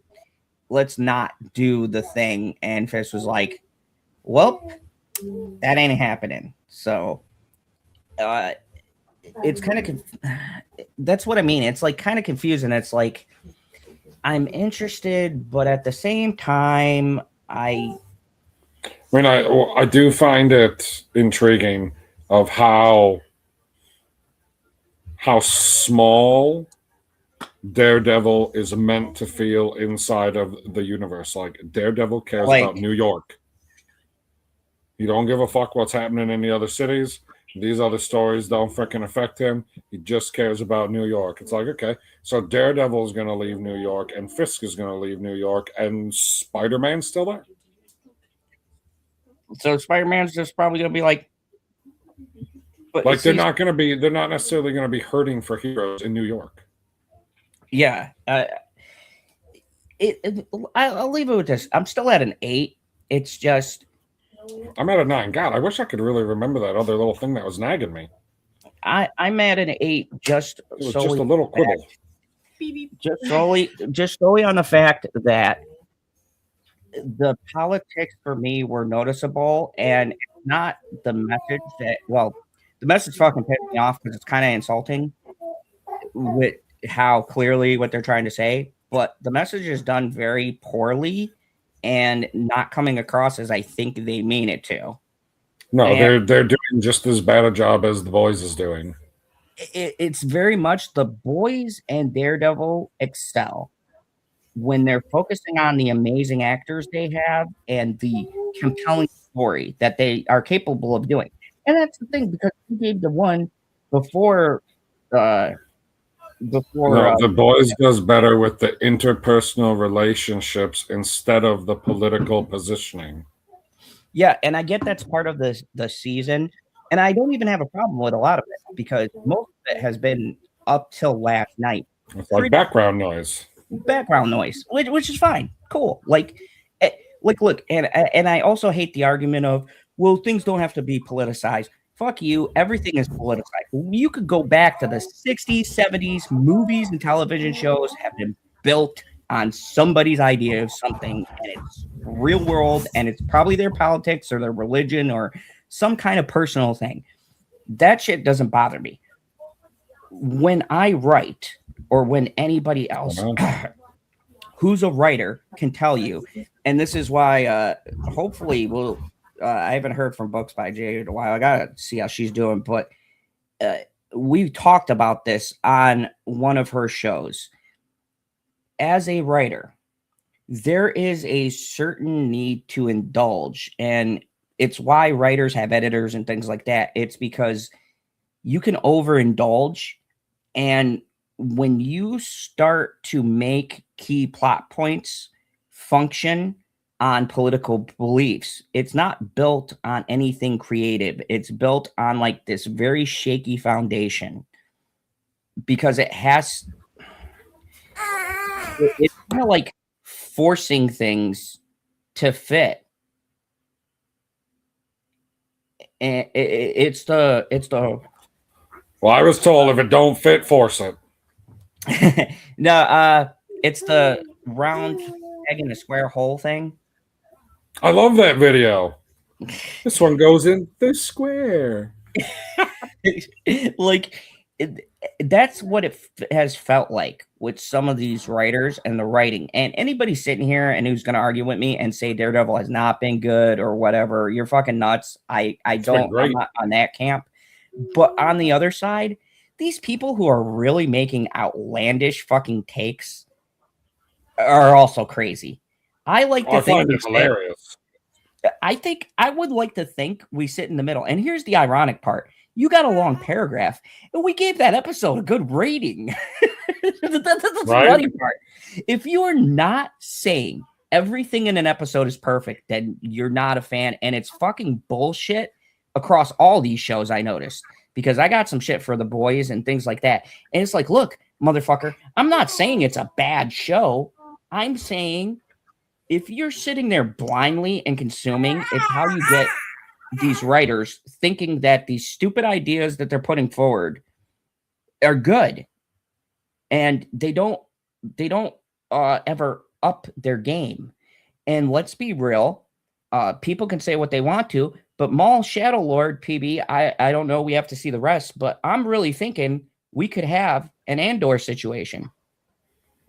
Oh yeah, I mean that's my hope. Just think about that. If an animated show in its first season beats out these three like returning giants, that's gonna depress me, man. Because right now, I'm telling you right now, Invincible may not even make my top 10 shows of this year. Wow, the ending was that bad. Now, like last week, we were just talking about how, well, I'm never going to be able to make a top 10 because all these shows are so damn good. And now you're like, now I've eliminated what, because I mean, a 5 is a real, that's huge. Yeah, and here's the thing. I got Yellow Jackets coming back for the final season. I haven't watched any of that one. There's a lot of good shows that I actively watch. You gonna watch that new Handmaid's Tale show? I may. I'm a little sketchy because the original. I like watching stuff like that just because I find it hilarious how they think that we think. I love it. They have no idea how we think. We know exactly how they think. That's how all of these people don't know how to do their political statement or messaging properly in these shows. And see, this is what pisses me off because the original Handmaid's Tale is actually really good. It's specifically about a particular group and their marriage habits. Yeah, it's not. Isn't the main character Invisible Man lady? Yeah. Oh, it's a phenomenal show. But it deals more with the Mormon, but to the extreme sect of religion, which is it was very enlightening, we'll say. And a lot of people who were in that fucking hated the show. But it was fucking very true to form, and it's a hard show to watch. And Elizabeth Moss deserved every fucking award she won for that show. But yeah, Daredevil was not a good show to watch. And I remember people used to get pissed off, and I'd be like, "Come on, let's not sugarcoat it. You guys watched the Mormon reality shows and all that shit. That shit. You talking about Sister Wives? Huh? Talking about Sister Wives? Yeah, all that shit. There's been a lot of people who are saying there's truth to that. So, let's not pretend like this is an attack. Because the show is an attack on men. It's more of a statement about the religious practices, or at least the original Handmaid's Tale. Now, what bugs me about this new one is, one, I don't know if Elizabeth Moss is in it, which would be a big no. Doesn't look like it. And two, it doesn't look like they're going that route. Now they're just attacking people. And that's where I say no. Because like I said, just like with my issues with Daredevil and The Boys, is that I don't like when people are attacked. Like, if you're going to make a statement, it should be generalized. Like, these are facts. Form your own opinion. But this is just what we perceive. This is the art around it. Okay, cool. Let's have a discussion. What these people fucking fail to realize is We can't even talk to people about scenes that are mechanically wrong in a show. You're going to try to have a political conversation? Oh, I remember. I had already brought it up. The other little thing that was nagging at me, so I gave half a point for fuck. What did I just say? My problem was before. Now I'm having a mind fart in the other direction. That's wild. But the other little thing that was nagging me, and nagging wasn't the right word, but I'm bored with it. I'm having a Spider-Man issue with my powers. Sometimes they work and sometimes they don't. Like I don't know what's going on.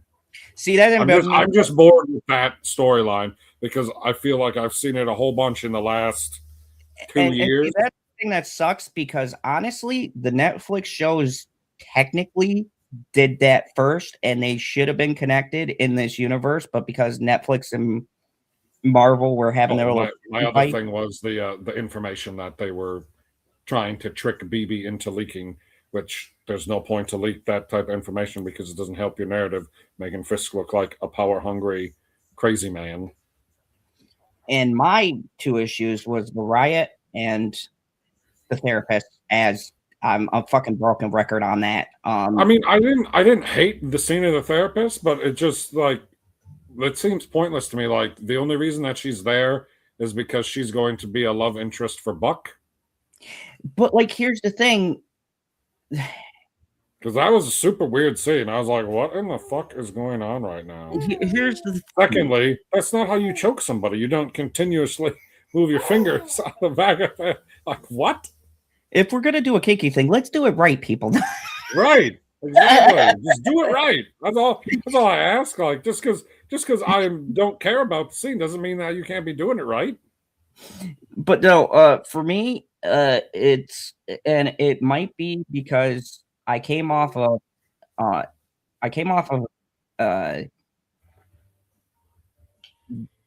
Shadow Mall, super hyped, and for me, out of these three, and it's why I'm at an 8. Daredevil was the least disappointing. There was only a few things here and there, and really they're only highlighted with us talking to him, but it's not enough to change my score. I'm still at an 8. Love the shit with Jessica Jones. I love the fight scene with this. Probably my favorite actual moment in this episode was I love what they're doing with Karen. I love how she was gonna fucking shoot him. I mean, I feel like the whole scene was set up just for the melodrama of it. Like if she really wanted to kill him, as soon as Matt left, she would have shot him in his sleep. And look, sometimes she wanted to have her moment of being like, "You're an asshole." And you know what? Sometimes if I'm getting into it, like I said on the last show, I was getting into this. So I was eating that drama shit up like nom nom nom nom nom. I was okay. I was PD. I'm not gonna lie. That was one scene where I was clenching butt cheeks. I was like, "Oh my god, Matt's gotta come in, man." So I'll give it to him. I mean, she pulled the trigger, did she not? Yeah, I'm pretty sure she pulled the trigger. The only reason why, and I thought it was a nice touch, him throwing the thing too. It was just, like I said, and that's what pisses me off about the whole ending, is that you could do these little moments where I know that scene's for drama. She should have fucking killed him before I know, but when you get me going, oh, she's going to do it, you hooked me. I like that. What I don't like is something stupid like, oh, we shot the guy, instead of the other cop going, hey, wait a minute, he shot him. No, he's just going to allow him to start a riot, which I don't give a shit how bad these bad guys are supposed to be. The whole thing just mechanically, and like I said, it's with the mechanics, it's nonsensical. It's nonsensical, and even in the world, I don't feel maybe you talked me down to an fucking city riot. Maybe you talked me down to an 8.5. Yeah, it's that whole scene. It makes it stand out because it's so nonsensical, and that's what I hate. Is like how nonsensical. Where are the giant speakers for her projectors? Where are there like I've not been on New York. No, I've not been on New York rooftops, so I don't know. Are there just random fucking outlets on the roof that you can plug projectors into? That's what I mean. You have to set that shit up. Like, that's the, like, how did she, Or does that she was have the like other does she have that was like the other thing. these does she have some of these nice battery packs that have like multiple plugins on them to run the projector? Like that's doable, but I didn't see any of Okay, it. maybe that was that was the start of me realizing that this was not a good scene because if you guys didn't know, I grew up in New York, and it You wasn't don't say. and it wasn't a problem for me at first. But then when the whole scene played out, I was like, well, she had to do this stupid fucking ridiculous thing that only looks visually cool. And make no mistake, it's striking visual. But once again, and we've said this every fucking episode of Daredevil, it feels like they put together these visuals without thinking how it fucking looks in relation to the scene. It's important. God damn it, man. Okay, I'm going to go on a Zod rant for a second. It is how you structure your scene is directly affects how it's going to play out visually for the audience. You can sit here and storyboard it, you can sit here and fucking write it, but and this is the difference for me writing a book and you making the scene up in your mind to fucking physically showing it.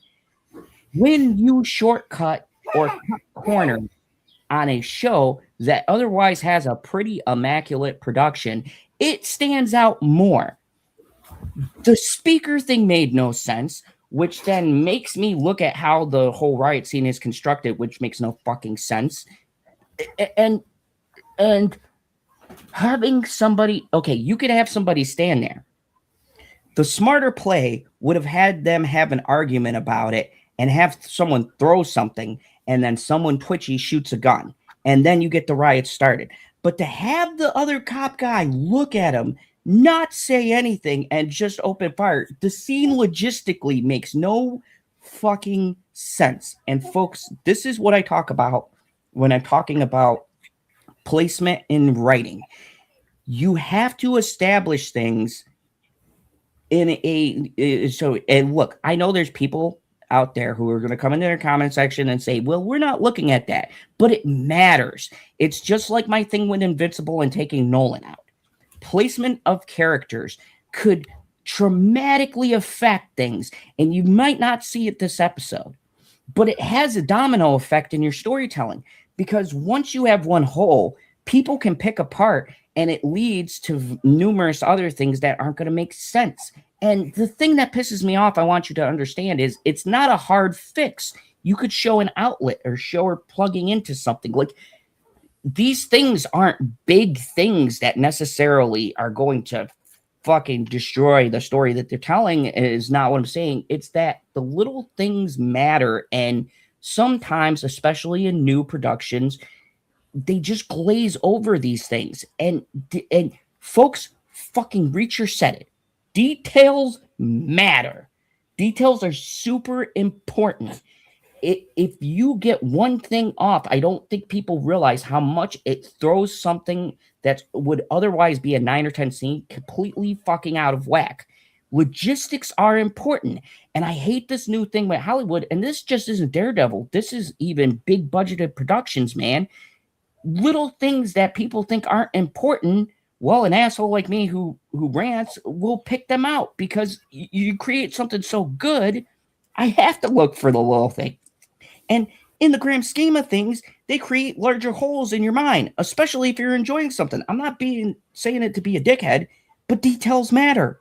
Fucking details matter. And we should clip this. It started back at like 1 something, but call it details matter because it's important, folks. I'm going to cap it off by saying these little things bother us because in life, unlike books, they're not asking you to paint a picture. They're painting you the picture. And if you're trying to make the Mona Lisa and you don't fuck up the nose, then it is the Mona Lisa. It's just a nice looking chick. Details matter. I wasn't ready. Oh. And I mean, still an 8. Apparently the AI listens for you to say clip this, so hopefully the AI will be able to make that all by itself. That's my beard, Whittle baby. But yeah, I mean, and it's just I mean, like, it's weird that I'm giving this an 8, and I went on a massive rant. But PB, like, is there something I've said that you disagree with? Like, because I know you're detail oriented. Like, these things are important because they're painting a visual picture. It's visual storytelling. It's like, I hate people who go, "Oh, well, that's minor. Why are you nitpicking it?" Because it's the little things that can bring down. It's the difference between a Shadow of Maul episode 6, like 10 out of 10, versus this 8 out of 10. Those little things, like, it really does ruin another. That was super gross. An otherwise interesting scene. Fucking knew puke was coming. I just didn't know what he was waiting for. Thanks for getting it on both of us, Guy. That was much appreciated. Much appreciated. You sick fucking baby. So stop biting me. He's like, "Oh no, you don't. Oh, you will enjoy this puke." He puked in a very terrible spot. Right in the crease of me crotch. Ran all the way down him. So, but yeah, that's you gave it an 8. I gave it an 8.5. Yeah, the boys. The boys. What did I give the boys? Didn't I give the boys a 9? Yeah, I gave it a 7. I feel like Daredevil was better than the boys, so I might have to drop my rating on the boys to also an 8.5. Not all 8.5s are created equal.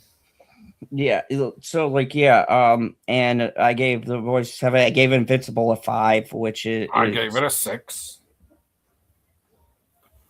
Oh, I mean, and we're still pretty close. I don't know. It's disappointing that Maul was so good. Like, to go from a 10 to, at least on my scale, 8.5, like, it's 15% drop in enjoyability. And I mean, I went to an 8, but still, it was one of those hopeful 8s when we started, because I was like, it was an 8. All right, you know. I very much enjoyed the episode of Daredevil, but yeah, these little things, like, I was sitting there, as soon as he started saying, "Oh, Fisk is only going for one term," I was like, of course she's not going to leak this, because why would you leak this? This doesn't like, oh yeah, it's news. Yeah, news that you were going to find out anyways. It's not something that's going to get people to, resist, rebel. Saying what would have made more sense, and like I said, easy fixes for these problems. He should have said something of, he has bigger aspirations. That and be like, good. Yeah, like that kind of, because that would have been like president, blah blah blah. That would have been with the character that was involved. It would be moving up to governor first, or governor, yeah, because and then the governor is the one that controls the port in reality, and that would have created more friction, because then also that relates to the governor plot that we had. It would have connected things better, and this is what I'm talking about, where there's very small things in Daredevil, very little, and people are probably going to say, "Oh, Zod, that's a little detail. Like, I don't get why it's a," and I hate, like, look, you guys are all the most awesome fans. Thank you for watching. I'm glad you leave comments, but there's people out there. There's people out there, not people who watch me, because you all are enlightened by Zod's Phantom Zone, but there's people out there who watch these shows, and when they leave a comment, I feel like, what the fuck are you watching? Like, are you on your phone when you're watching this show? Because, dude, like, okay, so the statements you're making are so fucking outlandish. They have Bullseye do the intro for the podcast, like, or the little, they do their little recap at the beginning. First of all, stuff in the recap was wrong, and then they say, like, after he's done doing the intro, he's like fucking with the stuff in the Truth or Daredevil bowls, which are just questions, but whatever. Like, I don't care. I think some of the questions are actually pretty good and interesting, especially the answers that we get to them. That's not the point. The The point is, the director off camera was like, you're not in this episode. I was like, he had a whole scene with Karen. What do you mean he's not in the episode? Like, did you watch a different episode to me? Because he was quite clearly in the episode. He almost got his brains blown out in the episode. But then they say, oh, you're not in the episode. I was like, well, he's not like featured. He's not like the character we are following. And I get what they're going with because he had essentially 2 episodes that were solely focused. So I got like, it could mean like he's not, like you said, the highlighted character. This is more about, Daredevil and me. And here's the other thing. And I want to get your perspective on this because this to me is the stupidest fucking thing that I've heard. And this goes to the other side who just wants to hate this show just because Disney does it. And it's not like the Netflix. People have made this wild claim that Daredevil is not that featured in the Daredevil show. And I'm like, that's what I said. I'm like, are we watching the same quite literally the first 3 episodes he is blowing up a ship.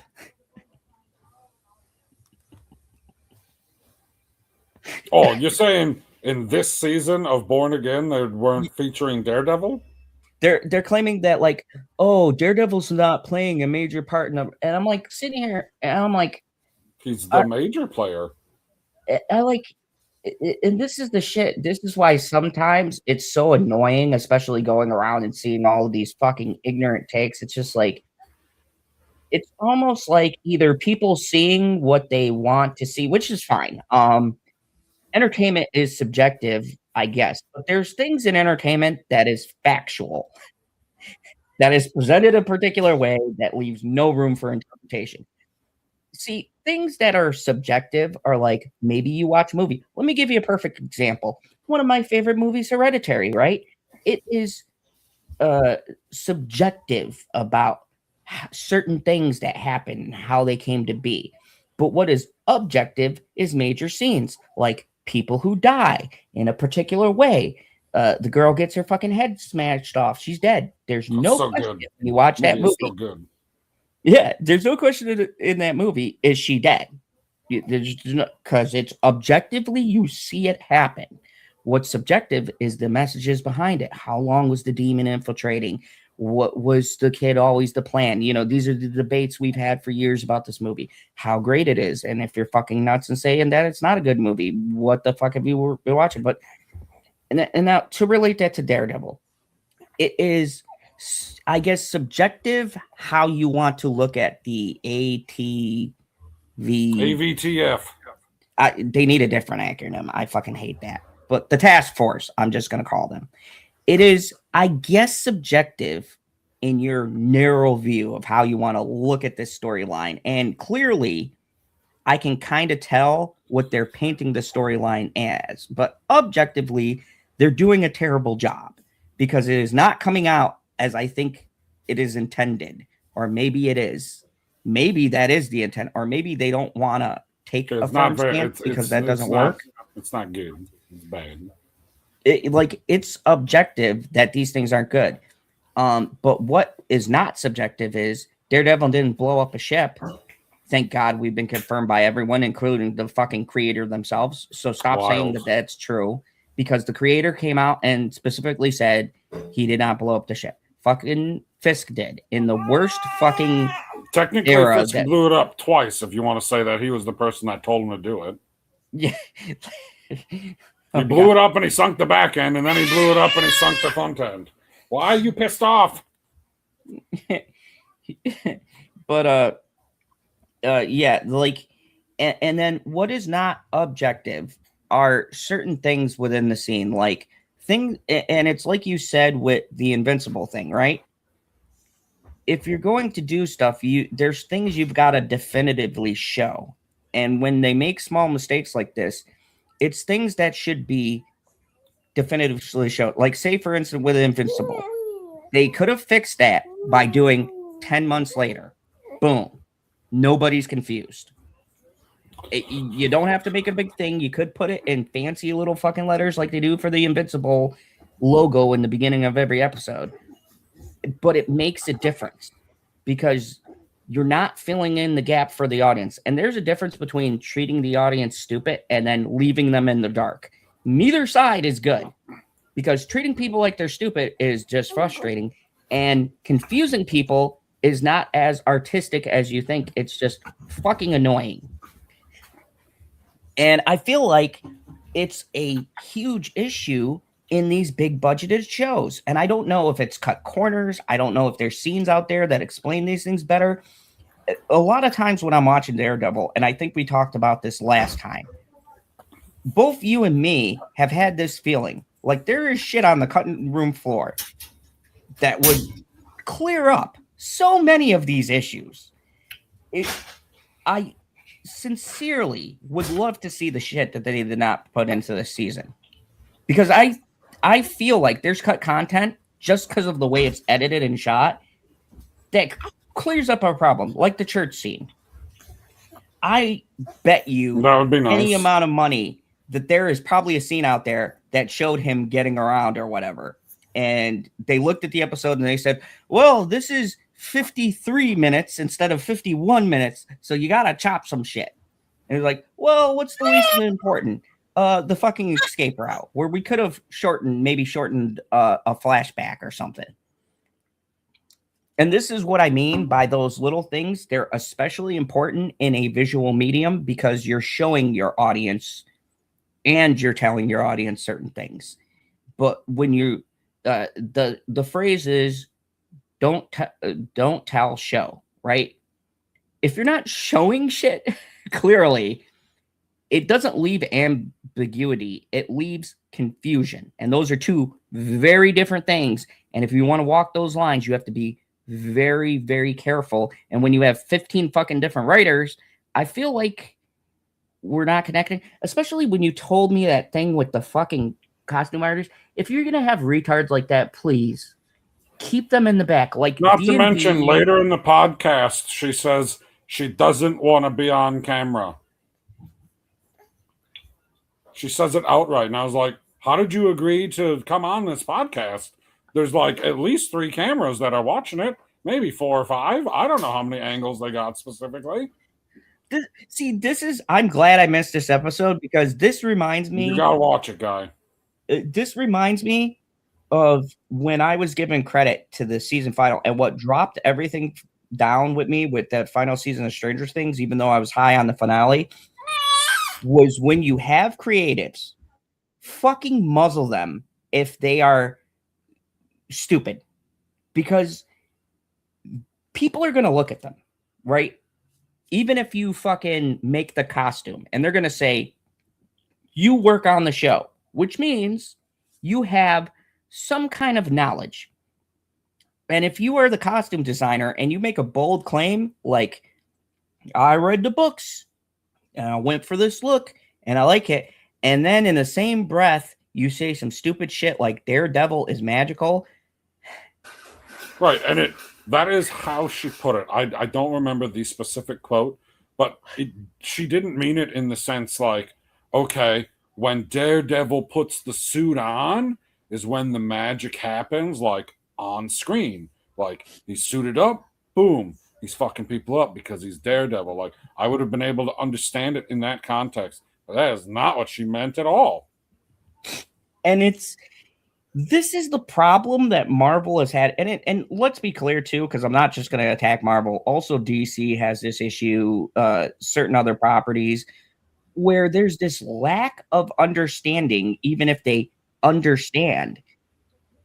How do I put it, PB? It's like they get it, but they don't. I don't know. It's like they get the concept, but they don't understand it, like, not to be pretentious here, but like a fan. You know what I mean? It's like a normal person reading through a comic versus... No, in my mind, I was like, oh my God, I only want people who are fans of that. Like, if you're not a fan of Daredevil, I don't think that you should necessarily be working to make the show go. And I'm not saying you had to be a fan when you were a kid. They could have, like, hey, we want you to be a costume designer on this show, right? Here is the comics that we are going to pull our inspiration from. What can you do? And then you read the comics and you're like, oh, well, I don't want to do this because I don't really like it. Like, I'm not intrigued by this story at all, so I don't want to do that. She seemed like one of the questions to her was, what other challenges? And she's like, I'd like to do every superhero because it would be challenging. I was like, oh, okay, please stay away. and the thing is, too, look, not everybody who's a fan should be on everything, or there haven't been people who aren't necessarily fans of a product that didn't make a good one. For instance, James Mangold, right? He did one of the best, in my mind, the best X-Men property ever, Logan, my favorite movie of all time. And he did it off of the storyline. Like, look, he's specifically... I'm telling Nick Cage that's your favorite movie. He specifically liked that run, and is specifically likes Wolverine, but not a general fan of the X-Men and the overall world. But in his movie, the love and passion that he has shows up on screen. And he's not exactly this diehard fan who's got every X-Men or an X-Men tattoo, or you know what I mean? You just get people with drive towards the project. Because, and it's just like the last season of Stranger Things, you could tell they were fucking done because their answer was, well, why did you do this thing? Yeah, because we thought it'd be cool. And it's like, you can't, fuck me, you can't make things off of just because, or it's awesome, it looks visually awesome. That only works for so long. It's just like, oh my god, fucking Disney, man. I think more people need to watch Stargate to see how to tell a story. That's got politics in it. That's how you do fucking politics. It's so weird because we got so many examples. Like, even, I'll give you an example, right? That movie, The Hunt, way better. There was such a big thing on it, right? On how it was right-leaning or whatever. And then you watch the movie and you go, wait a second. They're making fun of both sides. And it's fucking hilarious. The Hunt was such a good movie. And it did political satire great. And why? Was because it wasn't trying to say this side was right, this side was wrong. It was saying, look at the ridiculousness of both these arguments. And the thing that these companies are having problems with is that they're hiring people who don't want to write material. They want to do something different. So make your own fucking different show. And thank you. Thank you. I agree. The last fucking episodes of Stranger Things were so fucking bad, dude. I've never seen writing that fucking terrible in a while. Well, no, Game of Thrones. That's the last time I saw writing that bad. Where I said from the beginning, I was like, this is not gonna fucking end well. Game of fucking Thrones, man. I don't think that's like going to war watching that last season for me. I still got dreams, man. I still get the shakes. I don't know. I got high hopes for Daredevil and the boys to rebound next episode. Here's the difference. Yeah. Less Heather time, please. I want to make this clear. When we go in on stuff, I'm doing it because the show has so much potential. I would like to see it make a rebound. But the issue is the team gets in their own way with this stuff. And we can agree on that, right? There's a lot of things where these things are so simple. They're little things, literally little things that if you just fix this little thing and put this thing here, you'd have a solid episode where we just maybe didn't like the story that was being told, but the rest of it is solid. But it's like, these are just, I'll never get over the fucking boat scene, PB. That blows my mind. And me being in the Navy really More than it blew the ship.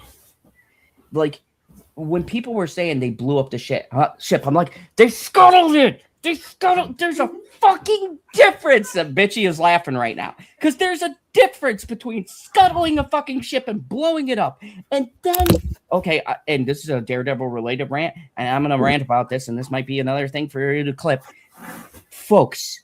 I was in the Navy for fucking 9-10 years. Okay, the scuttling a ship, and all you fucking retards out there who are like, it's the same difference blowing it up. Blowing it up is with fucking explosive. There's a fireball. The fucker is not split down the middle. It's fucking obliterated, and it sinks straight down. Straight fucking down. It doesn't sink at a goddamn fucking angle. So they're sitting here telling me, well, scuttling and blowing it up is the same fucking difference. No, it's not, you fucking idiot. They are a universe different. And how I know it's fucking different is because in the last fucking episode 2, they show the ship upright and they blow it up again. And I went back on and hand to God, go back to that fucking episode 2 and watch it. They superimposed the ship upright and blew it up again. What the actual fuck? Dude, editor, I don't know who you are. Look, man, get your fucking head out of your ass, okay? Get in the fucking game. Because I'm telling you right now, if you're going to do this fucking stupid ass scuttling idea, blow the ship from the bottom to the top or the top to the bottom. That's how logistically it would blow up if it was on its fucking axis like this. But what you don't do is superimpose the fucking ship upright and blow it up and do it as a quick scene and think I don't notice, because I fucking noticed and I paused it and I could see the fucking era where the ship is like this and then all of a sudden it's vertical. That is not how physics or fucking boats work. Are you fucking kidding me? And all of you assholes who are sitting there going, no, you're wrong. Daredevil blew up the ship. Go watch the podcast. The fucking showrunner said that they scuttled the ship and Fisk blew it up. He says it on the fucking podcast. So don't come at me going, well, actually, Zod, you're wrong. They halfway blew up the ship and then Fisk just finished the job. The creator says you're wrong, okay? So fucking hang up your hat and you're stupid. Because if you think that's how explosives work, that is not how explosives work. You can't fucking put explosives in a wet fucking place. Well, EOD can, but there were no fucking military SEALs there, so I doubt that they had fucking explosives that they could get wet to blow it up from the bottom to the top. So don't fucking tell me, oh no, well what happened was it wasn't a glitch. What actually happened was they fucking brought it back up and it was right side up and then they blew it up. When did they do this? You people are fucking... Are you even watching the same show? Are you watching the same show? And critics, you can go fuck yourself too, because all you dumb motherfuckers from IGN, surprise, surprise, and everybody else who fucking rates stuff, oh, well, last week Daredevil blew up the ship and it was fucking excited.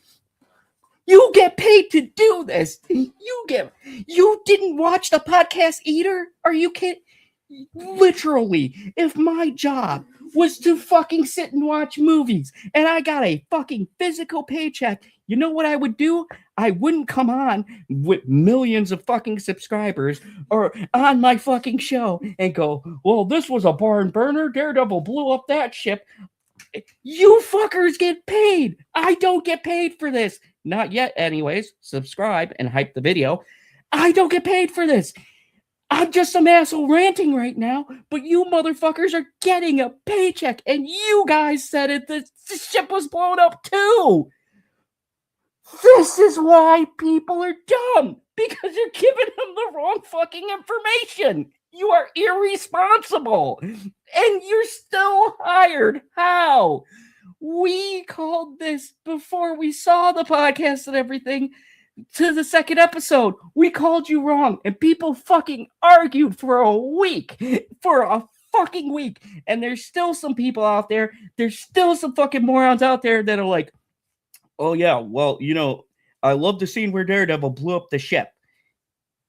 Even the captain of the ship said he had to scuttle the ship to get off of it.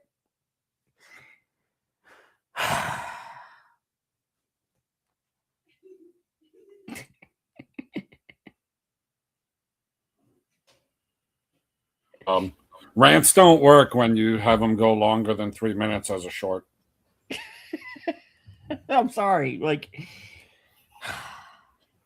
it's just bitchy's laughing in the background.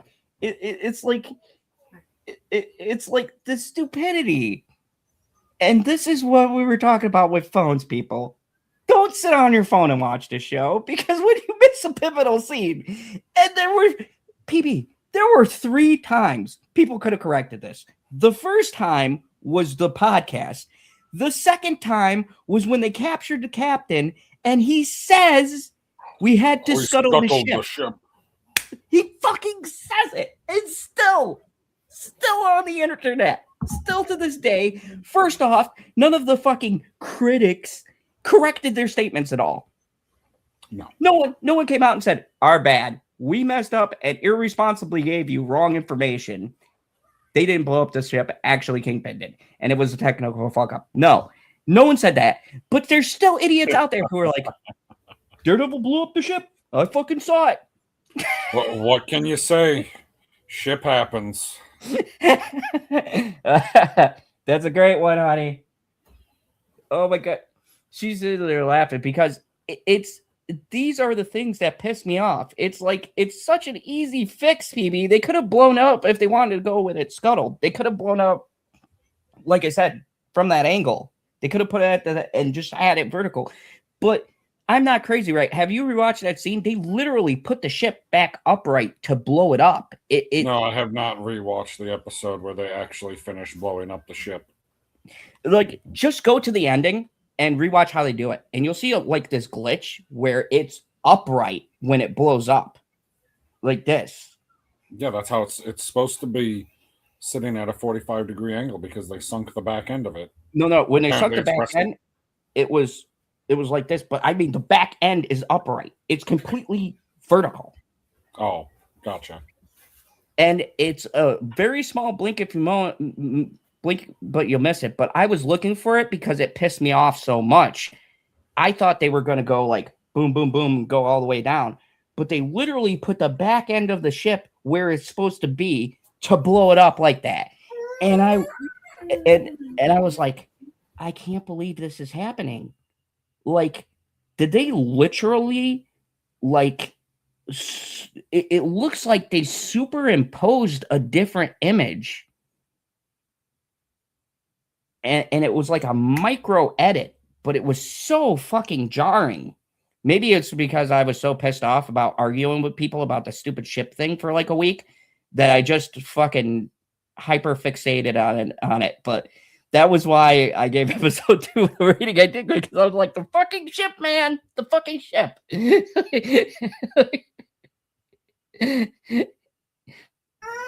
blows up the ship at the end of episode 2. I thought it was at the end of episode 3. I think was it 2 or was it 3? I don't. Sure I'd have to go back. I'd have to go back too. I want to say it was 2, but anyways, whenever he blows up the ship, it was so. And this is what I mean, and what bugs me about the riot scene.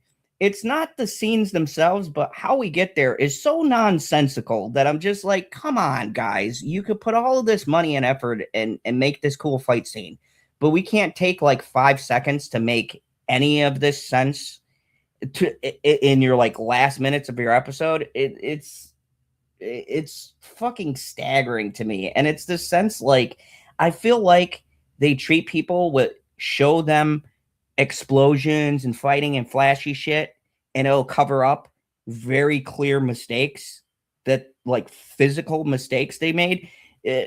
PB, do you ever get that sense when watching this where you're like, they're showing you flashy stuff to avert your eyes from a very obvious thing that they just don't, I don't know if they don't care or if they notice it late. I don't know what the fuck.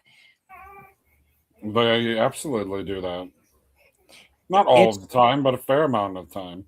Yeah, and that's what pisses me off, because they'll make a really good quality scene, but then it's like, why is this? Like, you're not going to see an overhead shot of how everybody is positioned in and outside of the boxing ring when Vanessa takes the freaking crystal to the head. Yeah, it's one of those things where it's like logistics is super important, and sometimes and it's a continuous problem. I hope that we fix it as we go along to kind of cap what I was saying. But it's sometimes where the logistics of the scene and how it's edited do not line up with the intention of the scene and how they present it or how they speak about it afterwards in the podcast. What they're trying to get across doesn't always come across because just the way that they film and edit it, they just need to tighten it just a tad bit. That's a capper to my whole overall complaint. They just need to tighten shit up a bit, like Shadow Lord. You hear that, Daredevil? The boys Invincible, start doing your kegels. Anyways, all right. So let's do favorite scene. We talked about our least favorite scene. Favorite scene: Karen and Bullseye for me. Oh, my favorite scene was the fight between Fisk and Daredevil. That was, they were neck and neck, but like I said, if you guys know me, I mean, if you're talking about neck and neck, I'm surprised your favorite scene wasn't Heather. but if you guys know me, I'm all over the board with what I watch. And there's this little show I watch, and I know bitch she's gonna laugh if she hears me say this, but I love this show on Amazon called The Summer I Turned Pretty. And the reason why I love this show is because I'm from the old school. I watched like Dawson's Creek, Seventh Heaven, that kind of stuff, Pretty Little Liars, all those. And sometimes I love me some drama, and I eat that shit up. And I'm a sucker for if they can make a really good dramatic scene. And I ain't gonna lie to you folks, the reason why I love the scene so much is because I forget her, Deborah Wool, I think it is. Her acting is so fucking phenomenal. And I gotta say, one of the biggest strong suits of this show is the personal interactions, even if they're a little bit longer or whatever else, especially this year. I think the actors fucking nail it. And I literally thought she would shoot Bullseye. And maybe, I know he's not going to die, not that way anyways. But it's such an enthralling scene. And it's with the flashes of all the people who died. And Matt took it differently as he needs to get redemption, where Karen is like, we need to fucking kill people, kind of like the Punisher. And I love that dynamic. And I think that Deborah Wool does such a fucking great job. Like, the way she embodies the character and that conversation was so fucking good. Oh, yeah. Saved by the Bell, of course.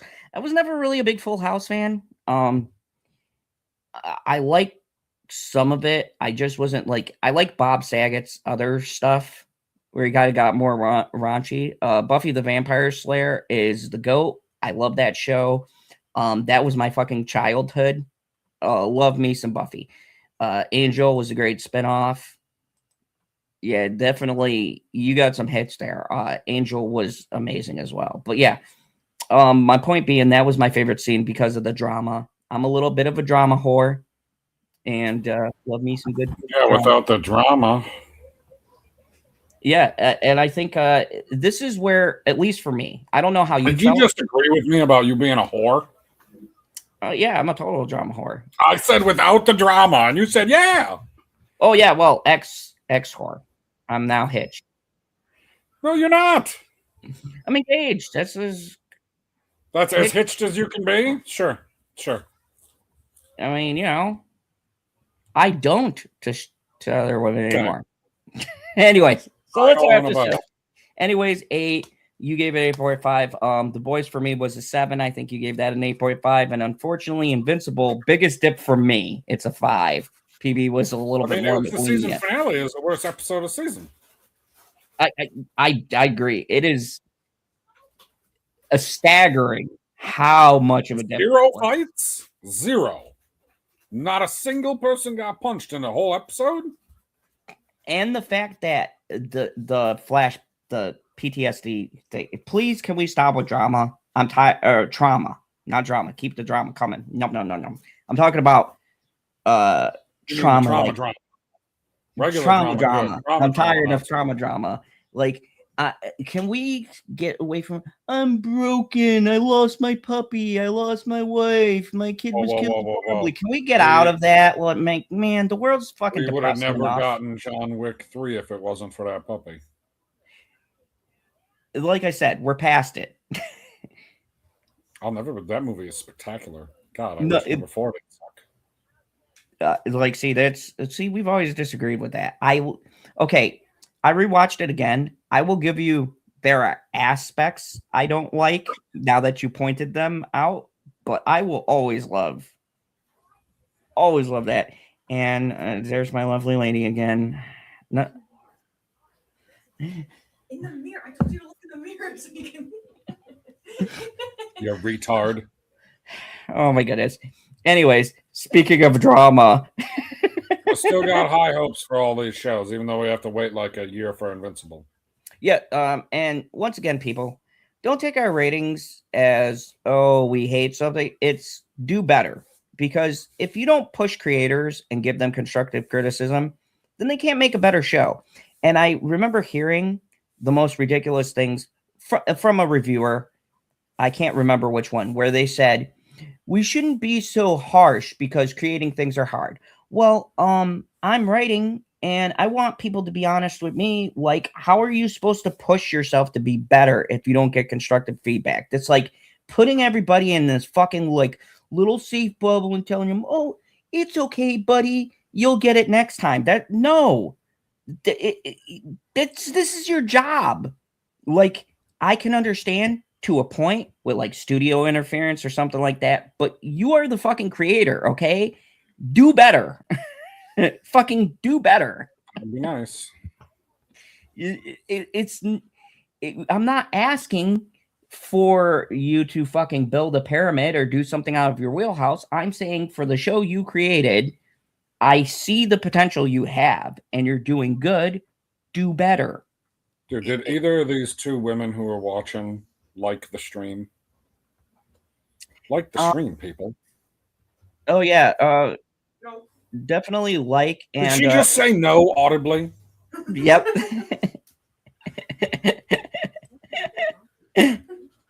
Yep. That's romance, folks. And this is what happens. This is how Nolan actually died inside.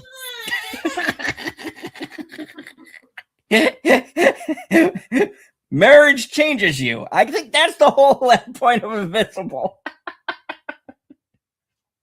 Good to know. At least I know where the story's going. He's going to marry Anissa.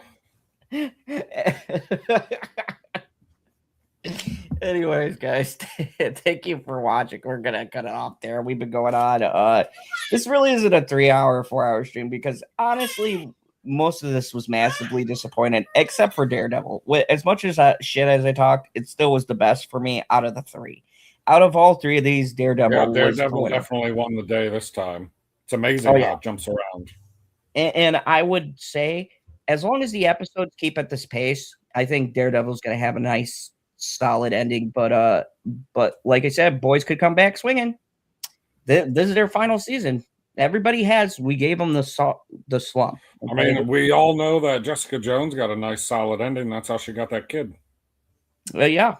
That was a penis joke. I appreciated it. Very sturdy. Stands up to scrutiny. Okay, anyways. Thank you, everybody, for watching. You've been in the fan. Who have we been watching? And if you're listening, thank you on the rewatch. And please like, share, subscribe. Watch this all the way through. I'm trying to build my watch hours back up.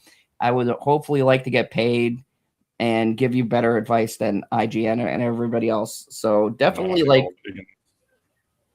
support the channel so that we can bring you high quality content as all of the streamers today, because I would like to do this as a full-time thing because, you know, it's a lot more fun than not.